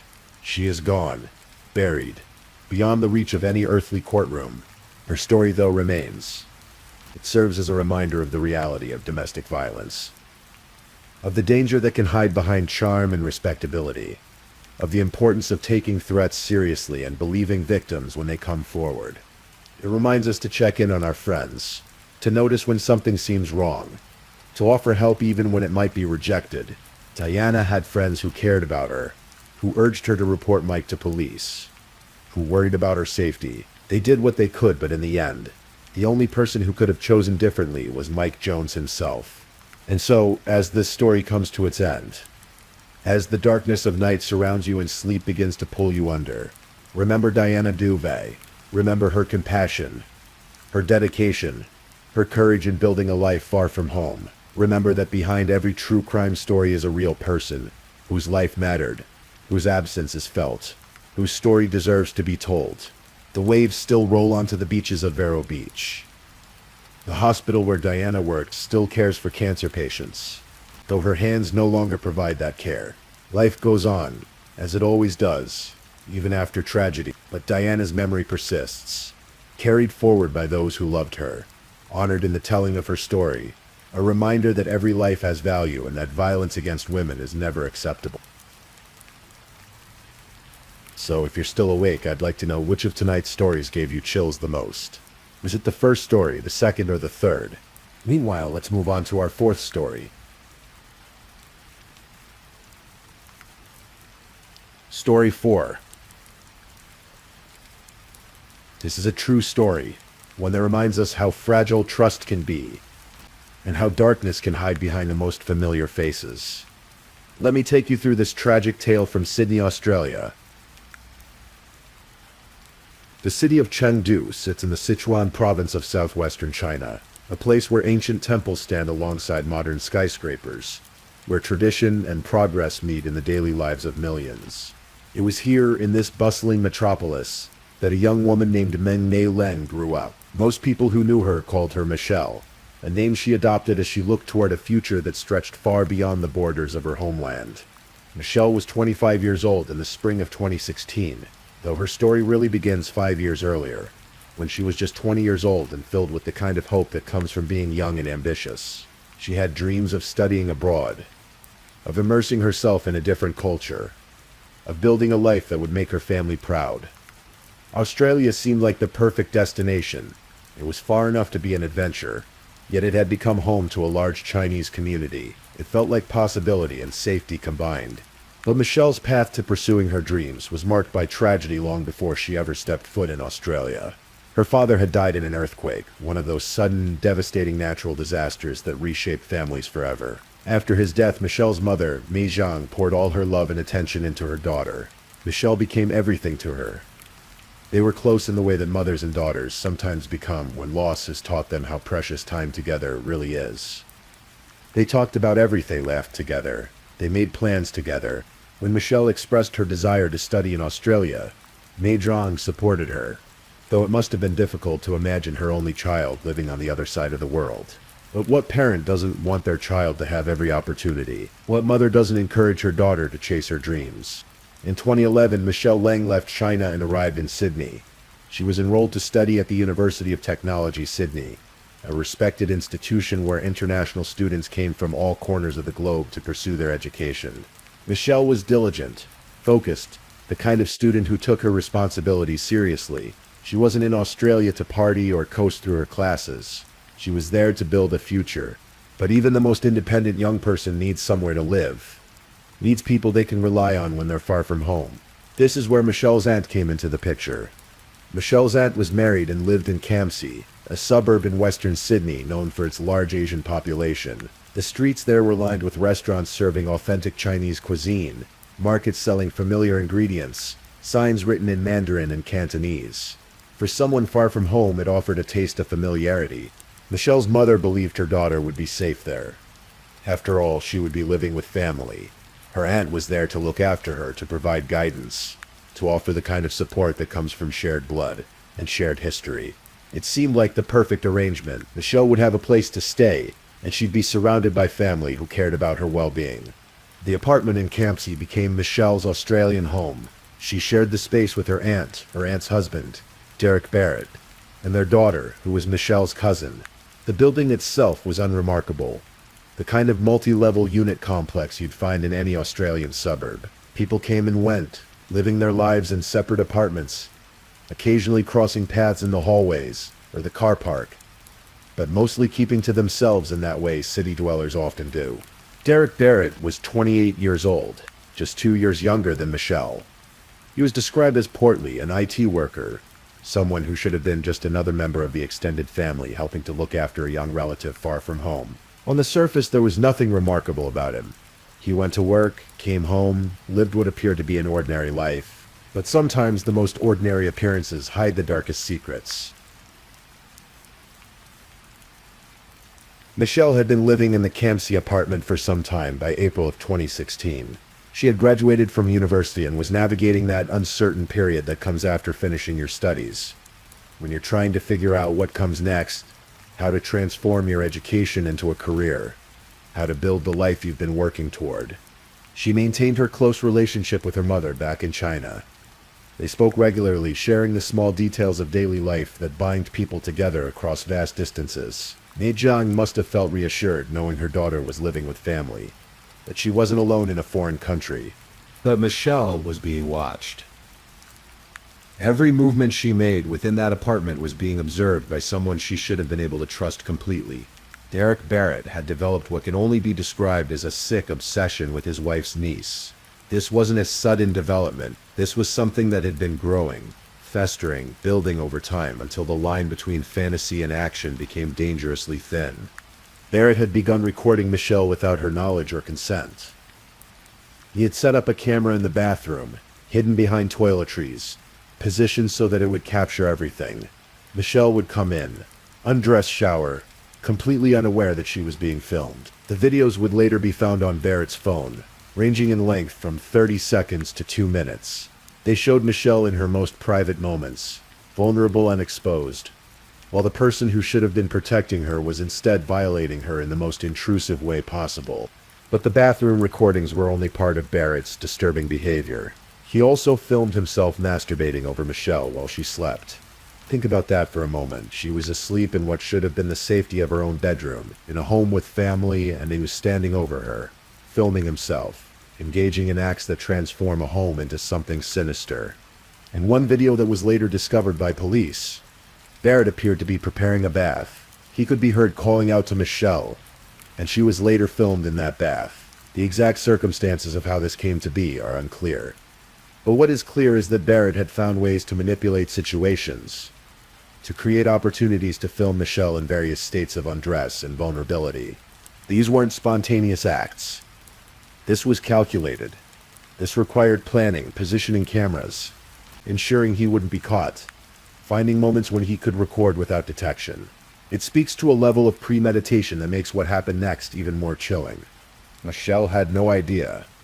She went about her daily life catching trains into the city, shopping on Pitt Street in Sydney CBD, tending to whatever responsibilities filled her days. She was photographed by CCTV cameras on one of these outings. Just a young woman moving through public spaces, completely unaware that she had only days left to live. There's something particularly haunting about those mundane CCTV images that would later be studied by police. Michelle in a shop, Michelle on a train platform, Michelle walking through a station. Just ordinary moments that in retrospect become loaded with meaning. We look at them and think, she didn't know. How could she have known? April 2016. Autumn in Sydney. When the temperatures start to cool and the light takes on that particular golden quality. Michelle's aunt had work commitments in Wollongong, a coastal city about 80 kilometers south of Sydney. She would be gone for 2 days. Michelle's cousin, the aunt's daughter, also lived in the apartment, but she was often downstairs in her own space, living her own life. This left Michelle alone with Derek Barrett for extended periods. And whatever restraint he had been exercising, whatever line he had been careful not to cross, despite his months of secret recordings, was about to be obliterated entirely. We don't know exactly what time it happened, what words were exchanged, whether Michelle sensed something was wrong before it was too late. What we do know, from the evidence that was later uncovered, is that Derek Barrett went into Michelle's bedroom while she was still alive and restrained her. He bound her hands. He gagged her mouth. And then he photographed her. The images found on Barrett's phone show Michelle naked, bound and gagged on her bed. But more than that, they show the expression on her face. One photograph in particular would later be described in court. Michelle's face showed absolute terror. She was looking at the camera, at her uncle, at the man who was supposed to be family. and she knew something terrible was happening. She was helpless. She was scared. And she was completely at his mercy. While Michelle was bound and terrified upstairs, her cousin arrived home downstairs. The young woman had no idea what was happening in the room above her. She went about her business. Perhaps made herself something to eat, perhaps watched television or scrolled through her phone, doing all the normal things a person does when they arrive home. Meanwhile, her cousin was captive, afraid, fighting for her life. At some point during those hours, Derek Barrett murdered Michelle Lang. He stabbed her more than 30 times. Some reports say it was 40 times. The exact number almost doesn't matter beyond a certain point. This wasn't a single stab wound, a moment of rage that went too far. This was sustained violence. This was rage, and possibly an attempt to silence her, to end what he had started, to cross a line from which there could be no return. One of the stab wounds went to Michelle's throat. It was fatal. This young woman who had traveled so far from home, who had worked hard at her studies, who had maintained such a close relationship with her mother despite the distance, died in a bedroom in Campsie, killed by someone who should have protected her. Her arms bore defensive wounds, evidence that Michelle had tried to fight back, tried to protect herself from the blade. But bound as she was, she had little chance. Sometimes in these stories we want to believe the victim got away, that somehow the narrative shifted, that the worst didn't happen. But this isn't that kind of story. Michelle Lang died in that apartment, and Derek Barrett had to figure out what to do with her body. For 2 days, Michelle's body remained in the apartment. 2 days while Barrett tried to determine his next move, while he went through whatever thoughts go through the mind of someone who has just committed murder. Did he feel remorse? Panic? Was he calculating how to avoid getting caught? On Sunday, April 24th, 2016, Derek Barrett wrapped Michelle's naked body and placed it in his car. He drove north, out of Sydney, heading toward the Central Coast. His destination was a place called Snapper Point. Snapper Point is beautiful in the way so many Australian coastal spots are beautiful. It's rocky and wild where the Tasman Sea crashes against ancient stone formations. There's a blowhole there, one of those natural phenomena where seawater is forced through an opening in the rocks with tremendous power. Tourists come to see it, to photograph it, to marvel at the raw force of nature. Airily, Michelle Lang had been one of those tourists 3 years earlier. She had visited Snapper Point, had likely stood where countless visitors stand, camera in hand, capturing the beauty of the place.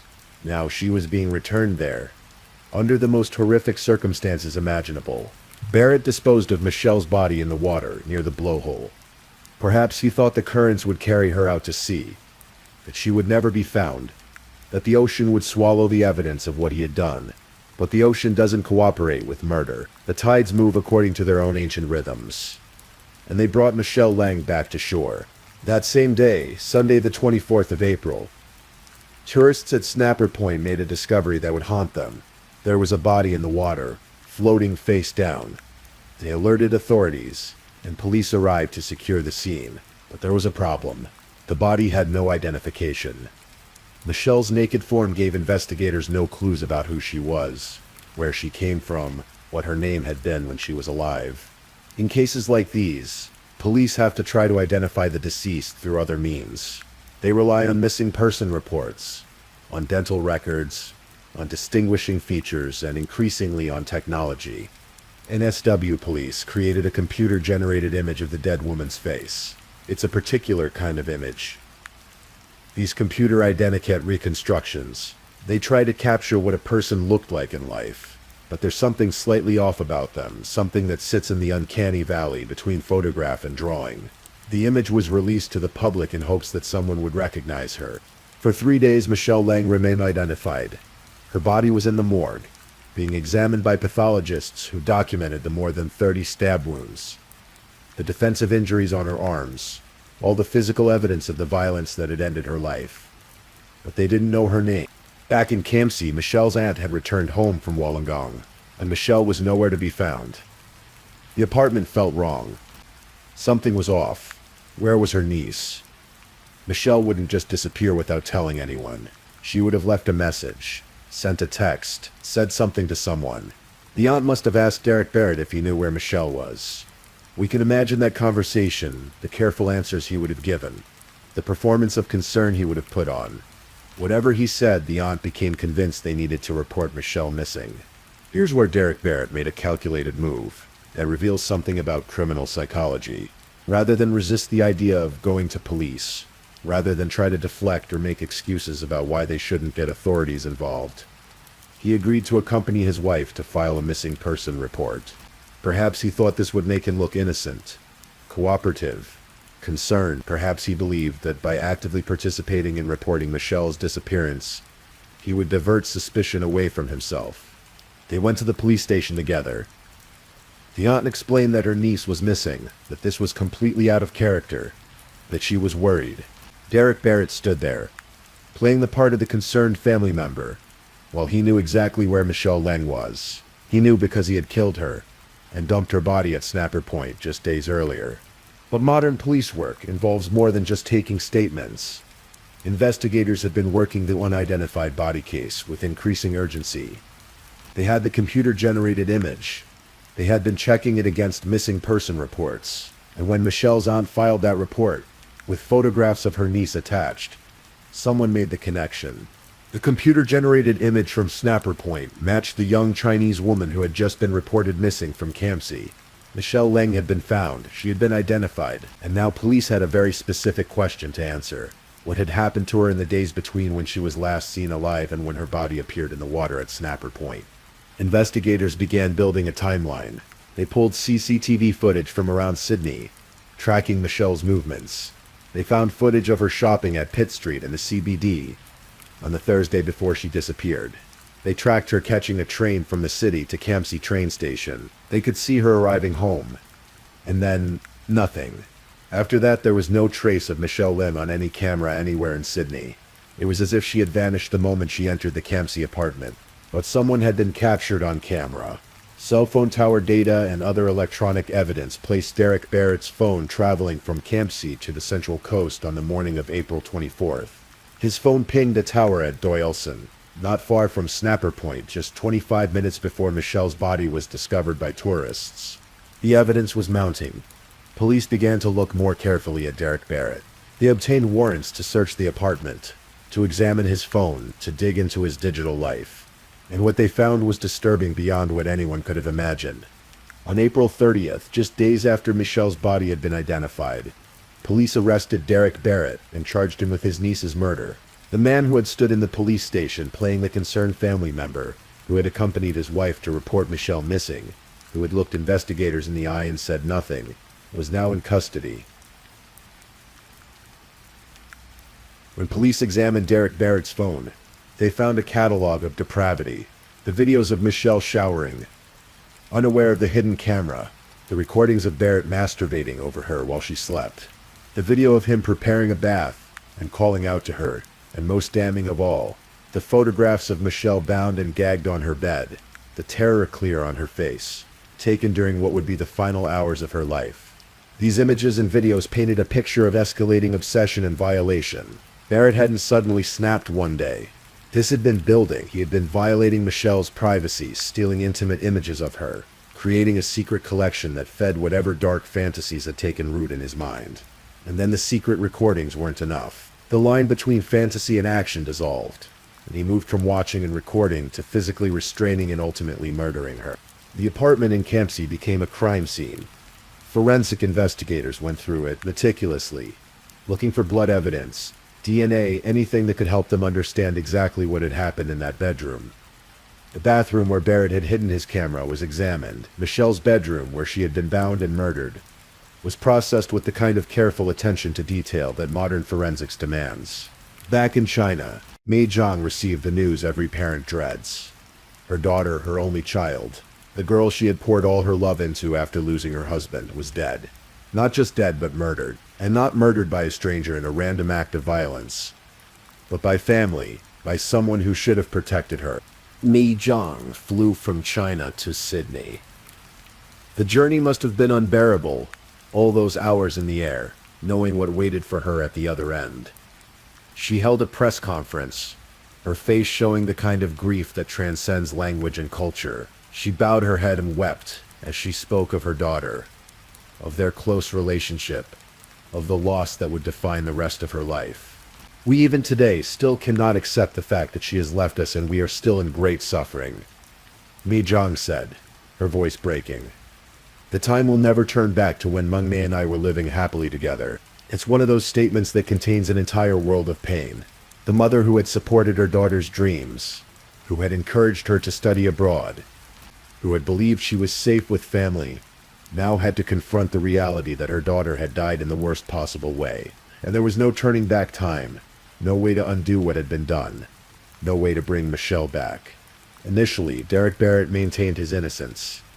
He pleaded not guilty, suggesting he would fight the charges, would force the case to go to trial. His lawyer told media that Barrett was finding prison very unpleasant, as if this was somehow noteworthy, as if anyone expected a murder suspect to be enjoying himself behind bars.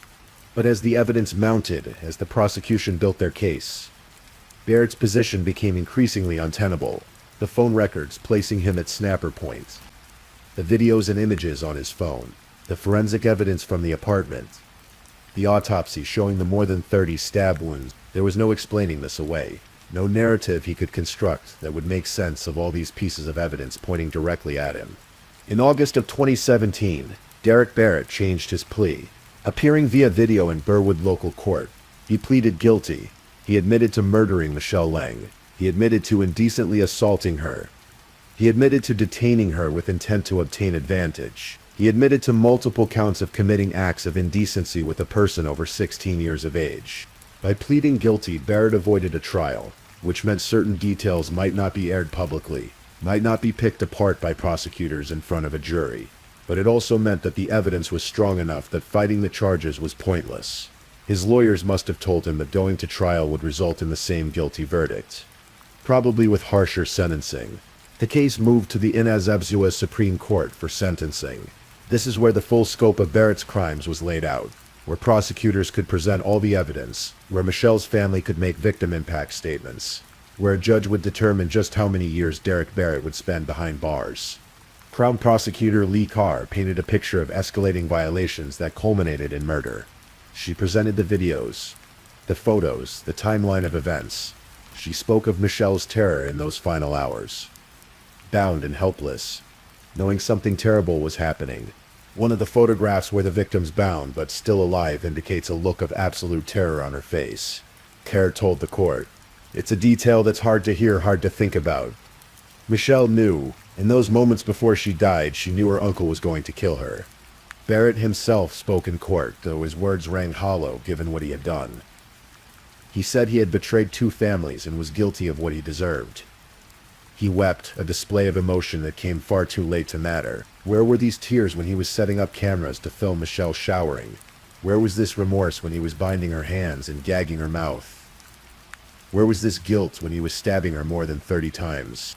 The betrayal he referenced was real, but it was deeper than perhaps even he could fully acknowledge. He had betrayed Michelle, who should have been safe, in his home. He had betrayed his wife, Michelle's aunt, who had trusted him around her young relative. He had betrayed his daughter, who had lived in the same apartment, unaware that her father was capable of such violence. He had betrayed Mi Zhang, who had entrusted her only daughter to what she thought was the safety of family. In December of 2017, Justice Stephen Campbell handed down Barrett's sentence. He was given 46 years in prison, with a non-parole period of 34 years.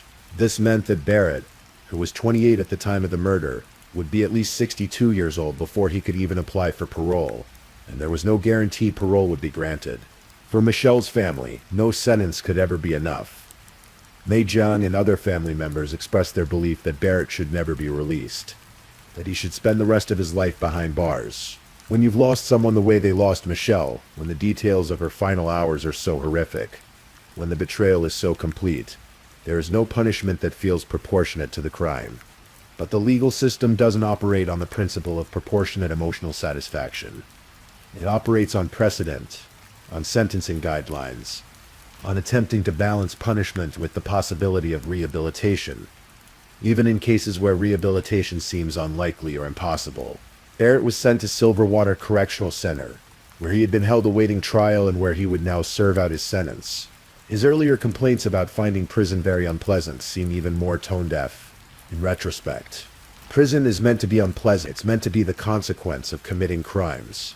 And for someone who had violated and murdered his own niece, any discomfort he experienced was minimal compared to what Michelle had endured. The conviction and sentencing didn't end the story, though. In 2021, Derek Barrett received an additional sentence for additional charges related to the videos he had taken of Michelle. The legal system was ensuring that every aspect of his crimes was accounted for, that he would face maximum consequences for everything he had done. Michelle's case became known in Australia and internationally, particularly within Chinese communities, who saw in her story a nightmare that could happen to any young person studying abroad. Parents send their children overseas believing they will be safe, especially when family is involved. Michelle's murder shattered that assumption. The Campsie apartment where Michelle lived and died is still there, of course.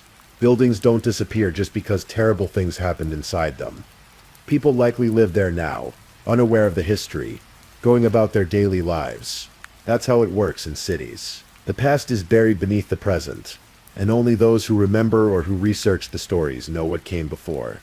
Snapper Point is still beautiful. Tourists still visit to see the blowhole, to watch the power of the ocean forcing water through rock. Most of them have no idea that a young woman's body was once found there, that it was chosen as a dumping ground by someone who thought the sea would hide his crime. Nature doesn't remember these things. It simply continues. Waves crashing, tides moving in and out, the same today as yesterday as 1,000 years ago. But Michelle Lang is remembered. She is remembered by her mother, who will carry the weight of this loss for the rest of her life. She is remembered by friends in China and Australia, who knew her as a kind, diligent person who deserved so much more than what happened to her. She is remembered by people who never met her but who heard her story and were moved by it, angry about it, sad about it. Her case has been featured in true crime documentaries and podcasts, each one attempting to understand how something like this could happen, how someone could so thoroughly betray the trust placed in them. There are no satisfying answers. We can talk about obsession, about crossing boundaries, about the escalation from voyeurism to violence, but none of it really explains why Derek Barrett made the choices he made. What we're left with is a story of a young woman who had dreams, who was brave enough to pursue them halfway around the world, who worked hard and maintained close ties to her family, and whose life was stolen from her by someone who should have been her protector. It's a story that makes us think about trust, about safety, about how we can never really know what's going on behind closed doors. Michelle's mother spoke at the sentencing about the weight of survivor's guilt, about feeling responsible for sending her daughter to Australia, for believing she would be safe with family. But the guilt doesn't belong to her. It never did. She made reasonable decisions based on reasonable assumptions. The guilt belongs entirely to Derek Barrett, who violated those assumptions in the most heinous way possible. In Chinese culture, there are particular beliefs about death and what comes after, about honoring the deceased and maintaining connections with them. Mi Zhang had to bury her daughter far from home, had to navigate grief while dealing with a foreign legal system, foreign media, foreign police, and throughout all of it, she had to live with the knowledge that her daughter's final hours were filled with terror and pain. True crime stories like Michelle Lang's are difficult to process. On one hand, there's a fascination with understanding how these events unfold. What warning signs might have been missed? What could have been done differently? On the other hand, there's the sobering reality that sometimes there are no warning signs visible to those around the perpetrator, that some people are very good at hiding who they really are. Derek Barrett wasn't some obvious monster. He was an IT worker, a husband, a father, someone who presumably interacted with colleagues and neighbors, and gave no indication of what he was doing behind closed doors. The people in his life, including his wife and daughter, were shocked by his arrest. They had lived with him, eaten meals with him, shared space with him, and never knew. This is one of the most unsettling aspects of cases like this. We want to believe that evil is visible, that we would know it if we saw it, that dangerous people broadcast their danger in ways we can detect. But that's not always true. Sometimes terrible people look perfectly ordinary. Sometimes they're family members we trust. Sometimes they're the last people we would suspect. The hidden cameras in the bathroom, the recordings of Michelle sleeping, these were all done in secret for a reason. Barrett knew what he was doing was wrong. He knew it was a violation. He knew he needed to hide it. This wasn't someone who lacked understanding of boundaries or social norms. This was someone who understood exactly what those boundaries were. and chose to cross them anyway. And once those boundaries were crossed, once he had gotten away with violating Michelle's privacy for months, perhaps it became easier to imagine crossing further boundaries. The human capacity for rationalization is extraordinary. People can convince themselves that all sorts of terrible things are somehow justified or necessary or not as bad as they seem. But there's no rationalizing murder. There's no explaining away binding someone, gagging them, photographing their terror, and then stabbing them more than 30 times. That's not a heat-of-the-moment decision. That's not an accident that went too far. That's a choice, made again and again with each stab wound, to take a life. Michelle Lang's defensive wounds tell us she fought, even bound, even terrified, even knowing she was likely going to die. She fought. There's something both heartbreaking and admirable about that. She didn't give up. She didn't make it easy for him. And while it didn't save her life, it speaks to her character, to her will to survive, to her refusal to simply accept what was happening. As we come to the end of Michelle's story, it's worth thinking about what we carry away from it. True crime isn't just about the shocking details, or the investigation, or the courtroom drama. At its core, it's about people. It's about lives lived and lives lost. About families destroyed, about trust betrayed, about the fragility of safety. Michelle Lang was 25 years old when she died. She had her whole life ahead of her. She might have gotten a job she loved, might have fallen in love, might have had children of her own someday, might have returned to China to care for her aging mother. All of those possible futures were stolen from her in a bedroom in Campsie by someone who looked at her and saw not a person, not family, but an object for his obsession. Her mother, Mei Zhang, had already lost her husband to an earthquake. Natural disasters are terrible, but there's something about them being acts of nature, random and impersonal, that is different from murder. Murder is personal. Murder is a choice. Murder is one human being deciding that another human being's life is worth less than whatever the murderer wants in that moment. Mei Zhang lost her daughter, not to an earthquake or an illness or an accident, but to violence committed by someone she had trusted. That's a different kind of grief, one that comes with anger and betrayal, mixed in with the sadness. It's a grief that asks what-if questions that have no good answers. What if Michelle had lived somewhere else? What if she had never come to Australia? What if someone had discovered what Barrett was doing before it escalated to murder? But what if questions don't change what happened? They only torture the people left behind with visions of alternate timelines, where their loved one is still alive. Reality is that Michelle Lang was murdered in April of 2016, and no amount of wondering about different choices or different circumstances will bring her back. What we can do is remember her, not just as a victim though, she was certainly that, but as a person who had dreams and ambitions, who was close to her mother, who worked hard at her studies, who was building a life. The tragedy of her death shouldn't completely overshadow the fact of her life. We can also acknowledge the work of the investigators who solved her case, who identified her body, who gathered evidence, who ensured that Derek Barrett faced justice for what he did. In cases like these, when the victim can't speak for themselves, it's up to police and prosecutors and forensic specialists to speak for them through evidence and testimony. And we can think about the importance of believing people when they express concern about someone's behavior, about not dismissing red flags, about taking violations of privacy and consent seriously even when they seem minor. Barrett's crimes escalated from secret recordings to murder, but they started with those recordings. If someone had discovered what he was doing earlier, if there had been consequences then, would Michelle Lang still be alive? We can't know, but it's worth considering. As you drift off to sleep tonight, you might think about Michelle's story, about how quickly safety can become danger, about how important it is to trust your instincts about people and situations, about how precious life is and how suddenly it can be taken away. But more than that, I hope you think about Michelle as a person, not just a case file or a set of tragic facts. She was someone's daughter, someone's friend, someone who laughed and studied and had plans for her future. Her life mattered. Her death was a tragedy, and her story, however difficult it is to hear, is worth telling because she is worth remembering. Derek Barrett will spend decades behind bars, and eventually he will die there or in whatever facility he ends up in after he's too old to be a threat to anyone.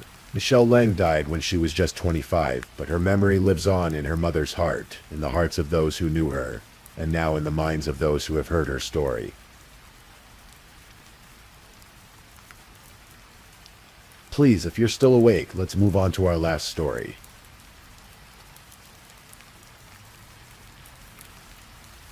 Story 5. In the autumn of 2005, London's Knightsbridge district hummed with its usual elegance. Harvey Nichols, that grand cathedral of luxury shopping, was preparing to close its doors for the evening. The marble floors reflected the soft glow of display lights. Perfume lingered in the air, and at the La Prairie beauty counter, 22-year-old Claire Bernal was tidying up after another day's work. Claire had worked so hard to get here. This wasn't just any job to her. It was the realization of a dream she'd carefully constructed back home in Tunbridge Wells, Kent.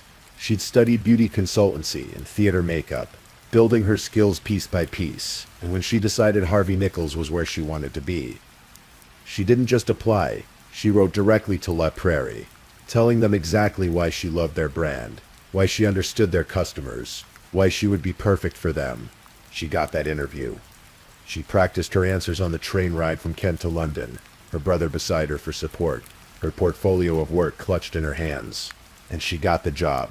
So in 2003, at 20 years old, Claire moved to Dulwich into a flat with 2 roommates, ready to start this new chapter. The girl from Kent was now a London professional, working at one of the most prestigious stores in the world, helping customers choose from some of the most expensive skincare on earth. She loved it. The customers, the products, the atmosphere, everything she'd hoped it would be. But dreams have a way of drawing shadows. In January of 2005, a security guard at Harvey Nichols asked Claire out on a date. His name was Michael Petch. He was 30 years old, 8 years older than Claire. Originally from Slovakia, Michael had moved to London in 2003 on a student visa, though he'd previously worked at the American Embassy in Bratislava. When Slovakia joined the European Union, he gained freedom of movement, and he settled into his job as a security guard at the store. When Michael first approached her, Claire was flattered. He was going through a divorce. His wife was back in Slovakia. It seemed casual, harmless, just a bit of fun. They went on 3 dates over 3 weeks.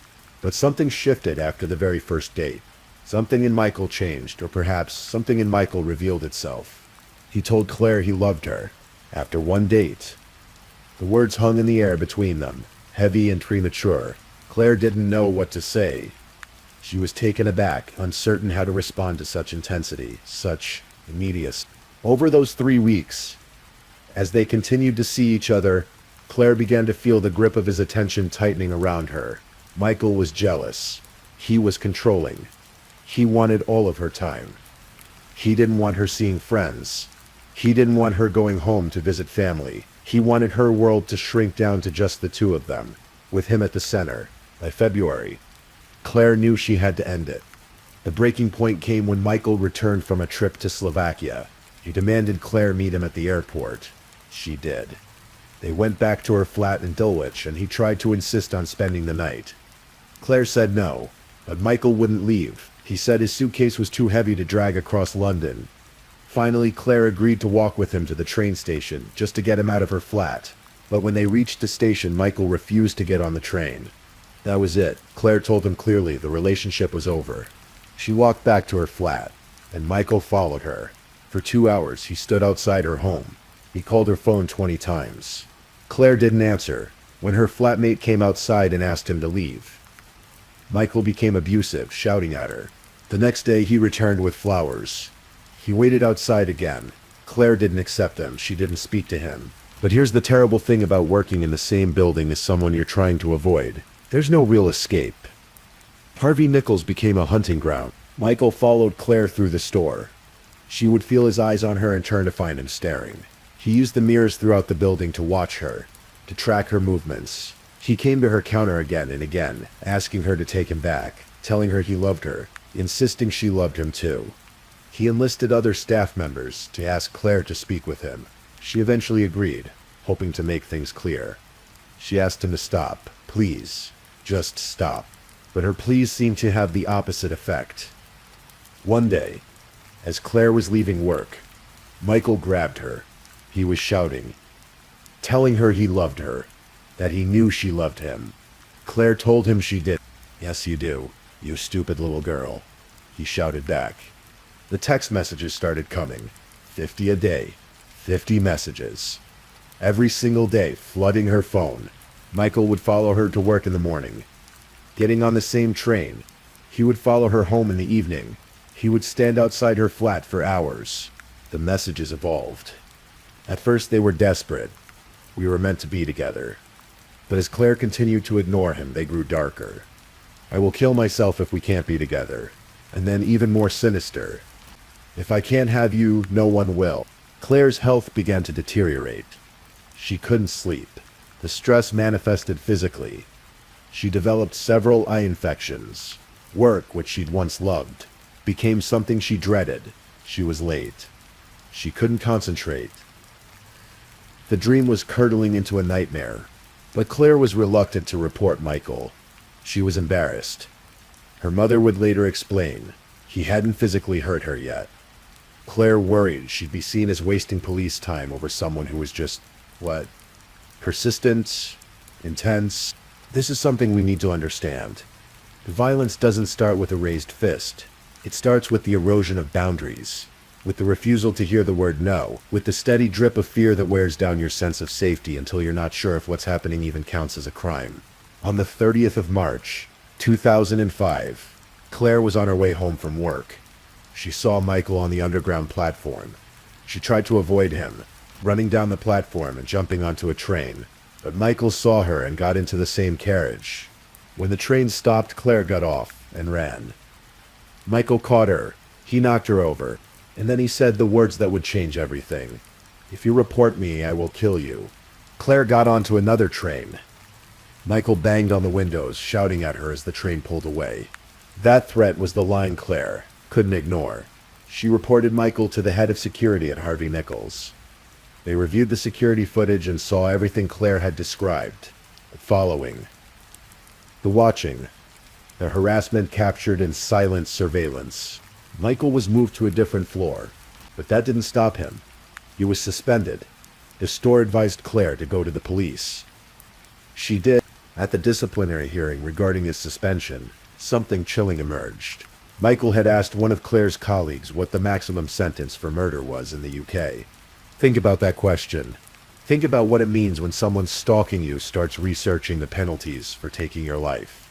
Michael was fired from Harvey Nichols. Police arrested him and released him on bail with one condition. He could not contact Claire. But even with the threat of prison, Michael returned to Claire's flat multiple times. So many times that Claire moved. She changed her phone number. Within days, Michael found her new address. Claire came home to find him waiting outside. She reported him again. This time, Michael was arrested and charged with threatening to kill. In July, Claire tried to reclaim some normalcy. It was her birthday, and she went on holiday to Florence with her mother, Patricia. They had a wonderful time. For a brief moment, Claire could breathe. But while awaiting trial, Michael was released on bail again. And crucially, nobody took his passport. Michael traveled to Slovakia. He went to a firing range. He applied for a gun license, took the training, passed the exams. He bought a handgun, a Luger, and registered it with Slovak police. Then he took a coach back to the UK, the weapon hidden in his luggage. Nobody searched him. Nobody noticed anything suspicious. And nobody told Claire that Michael had been released on bail. In August, Michael appeared in court. His lawyer advised him the case against him was strong. Michael pleaded guilty to harassment. The charges of threatening to kill were dropped. After his guilty plea, Michael was released on bail again to await sentencing. Claire told her mother, "Mom, thank God it's over. Now finally people will believe me and I can get on with my life." She thought the worst was behind her. She thought the system had finally heard her. She thought she was safe. 2 weeks later, on the 13th of September, 2005, it was a Tuesday evening. The store was quiet, about to close. Claire was at the La Prairie counter with a colleague, tidying up for the day. It was 7:50 in the evening. 10 minutes until closing time. Claire's colleague saw a shadow. Then a man behind Claire. Michael Petch had entered through a back door. He'd walked directly to the beauty counter where Claire stood with her back to him. He shot her once in the back of the head.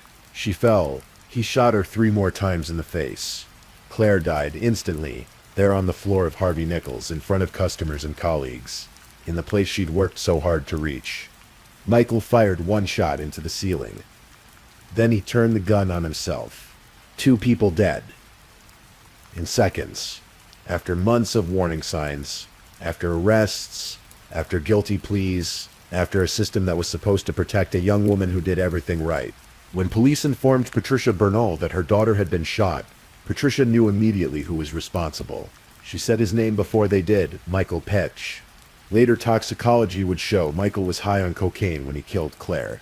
An inquest followed. Questions were asked. How did this happen?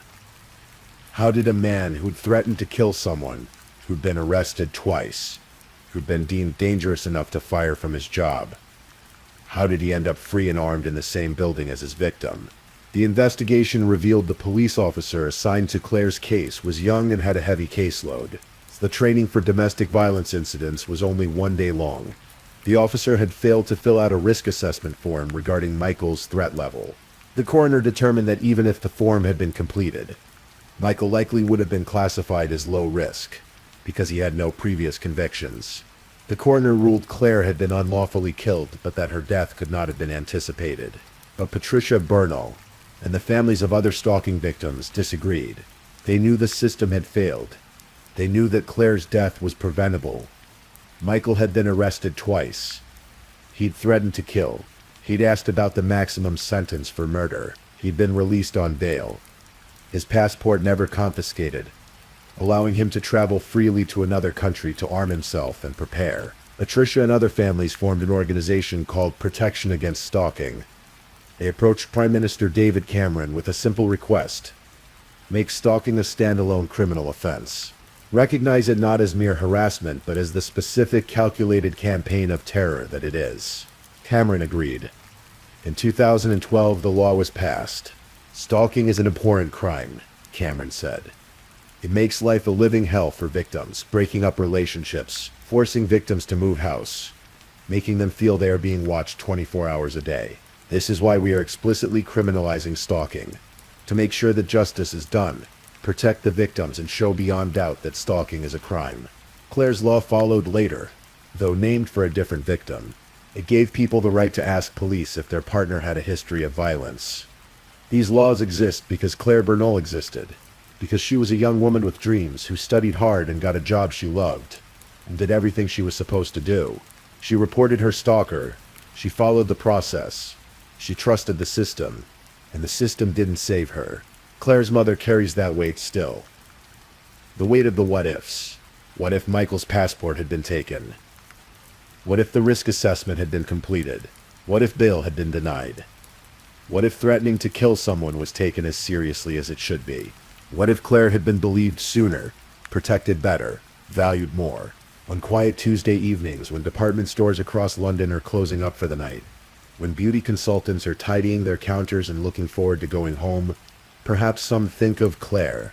Perhaps they lock the doors a little more carefully. Perhaps they trust their instincts when someone's attention feels wrong. Claire Bernal was 22 years old. She loved her work. She loved her family. She had her whole life ahead of her. She did everything right. She reported. She asked for help. She told the truth. And on the 13th of September, 2005, in one of the most prestigious stores in London, in front of customers and colleagues, she was murdered by a man the system had repeatedly set free. Her story didn't end the day she died. It lives on in the laws that bear the names of women who were failed. It lives on in the conversations about bail conditions and risk assessments, and what we owe to people who say, "I'm afraid." It lives on in the question we must keep asking: how many times does someone have to say they're in danger before we truly listen? Thank you for listening to tonight's true crime story. Rest peacefully knowing that another story awaits you next time, ready to accompany you on another journey toward restorative sleep. But if you're still awake, don't forget to like and subscribe so you don't miss our next true crime stories. And until next time, stay safe and take care. Good night.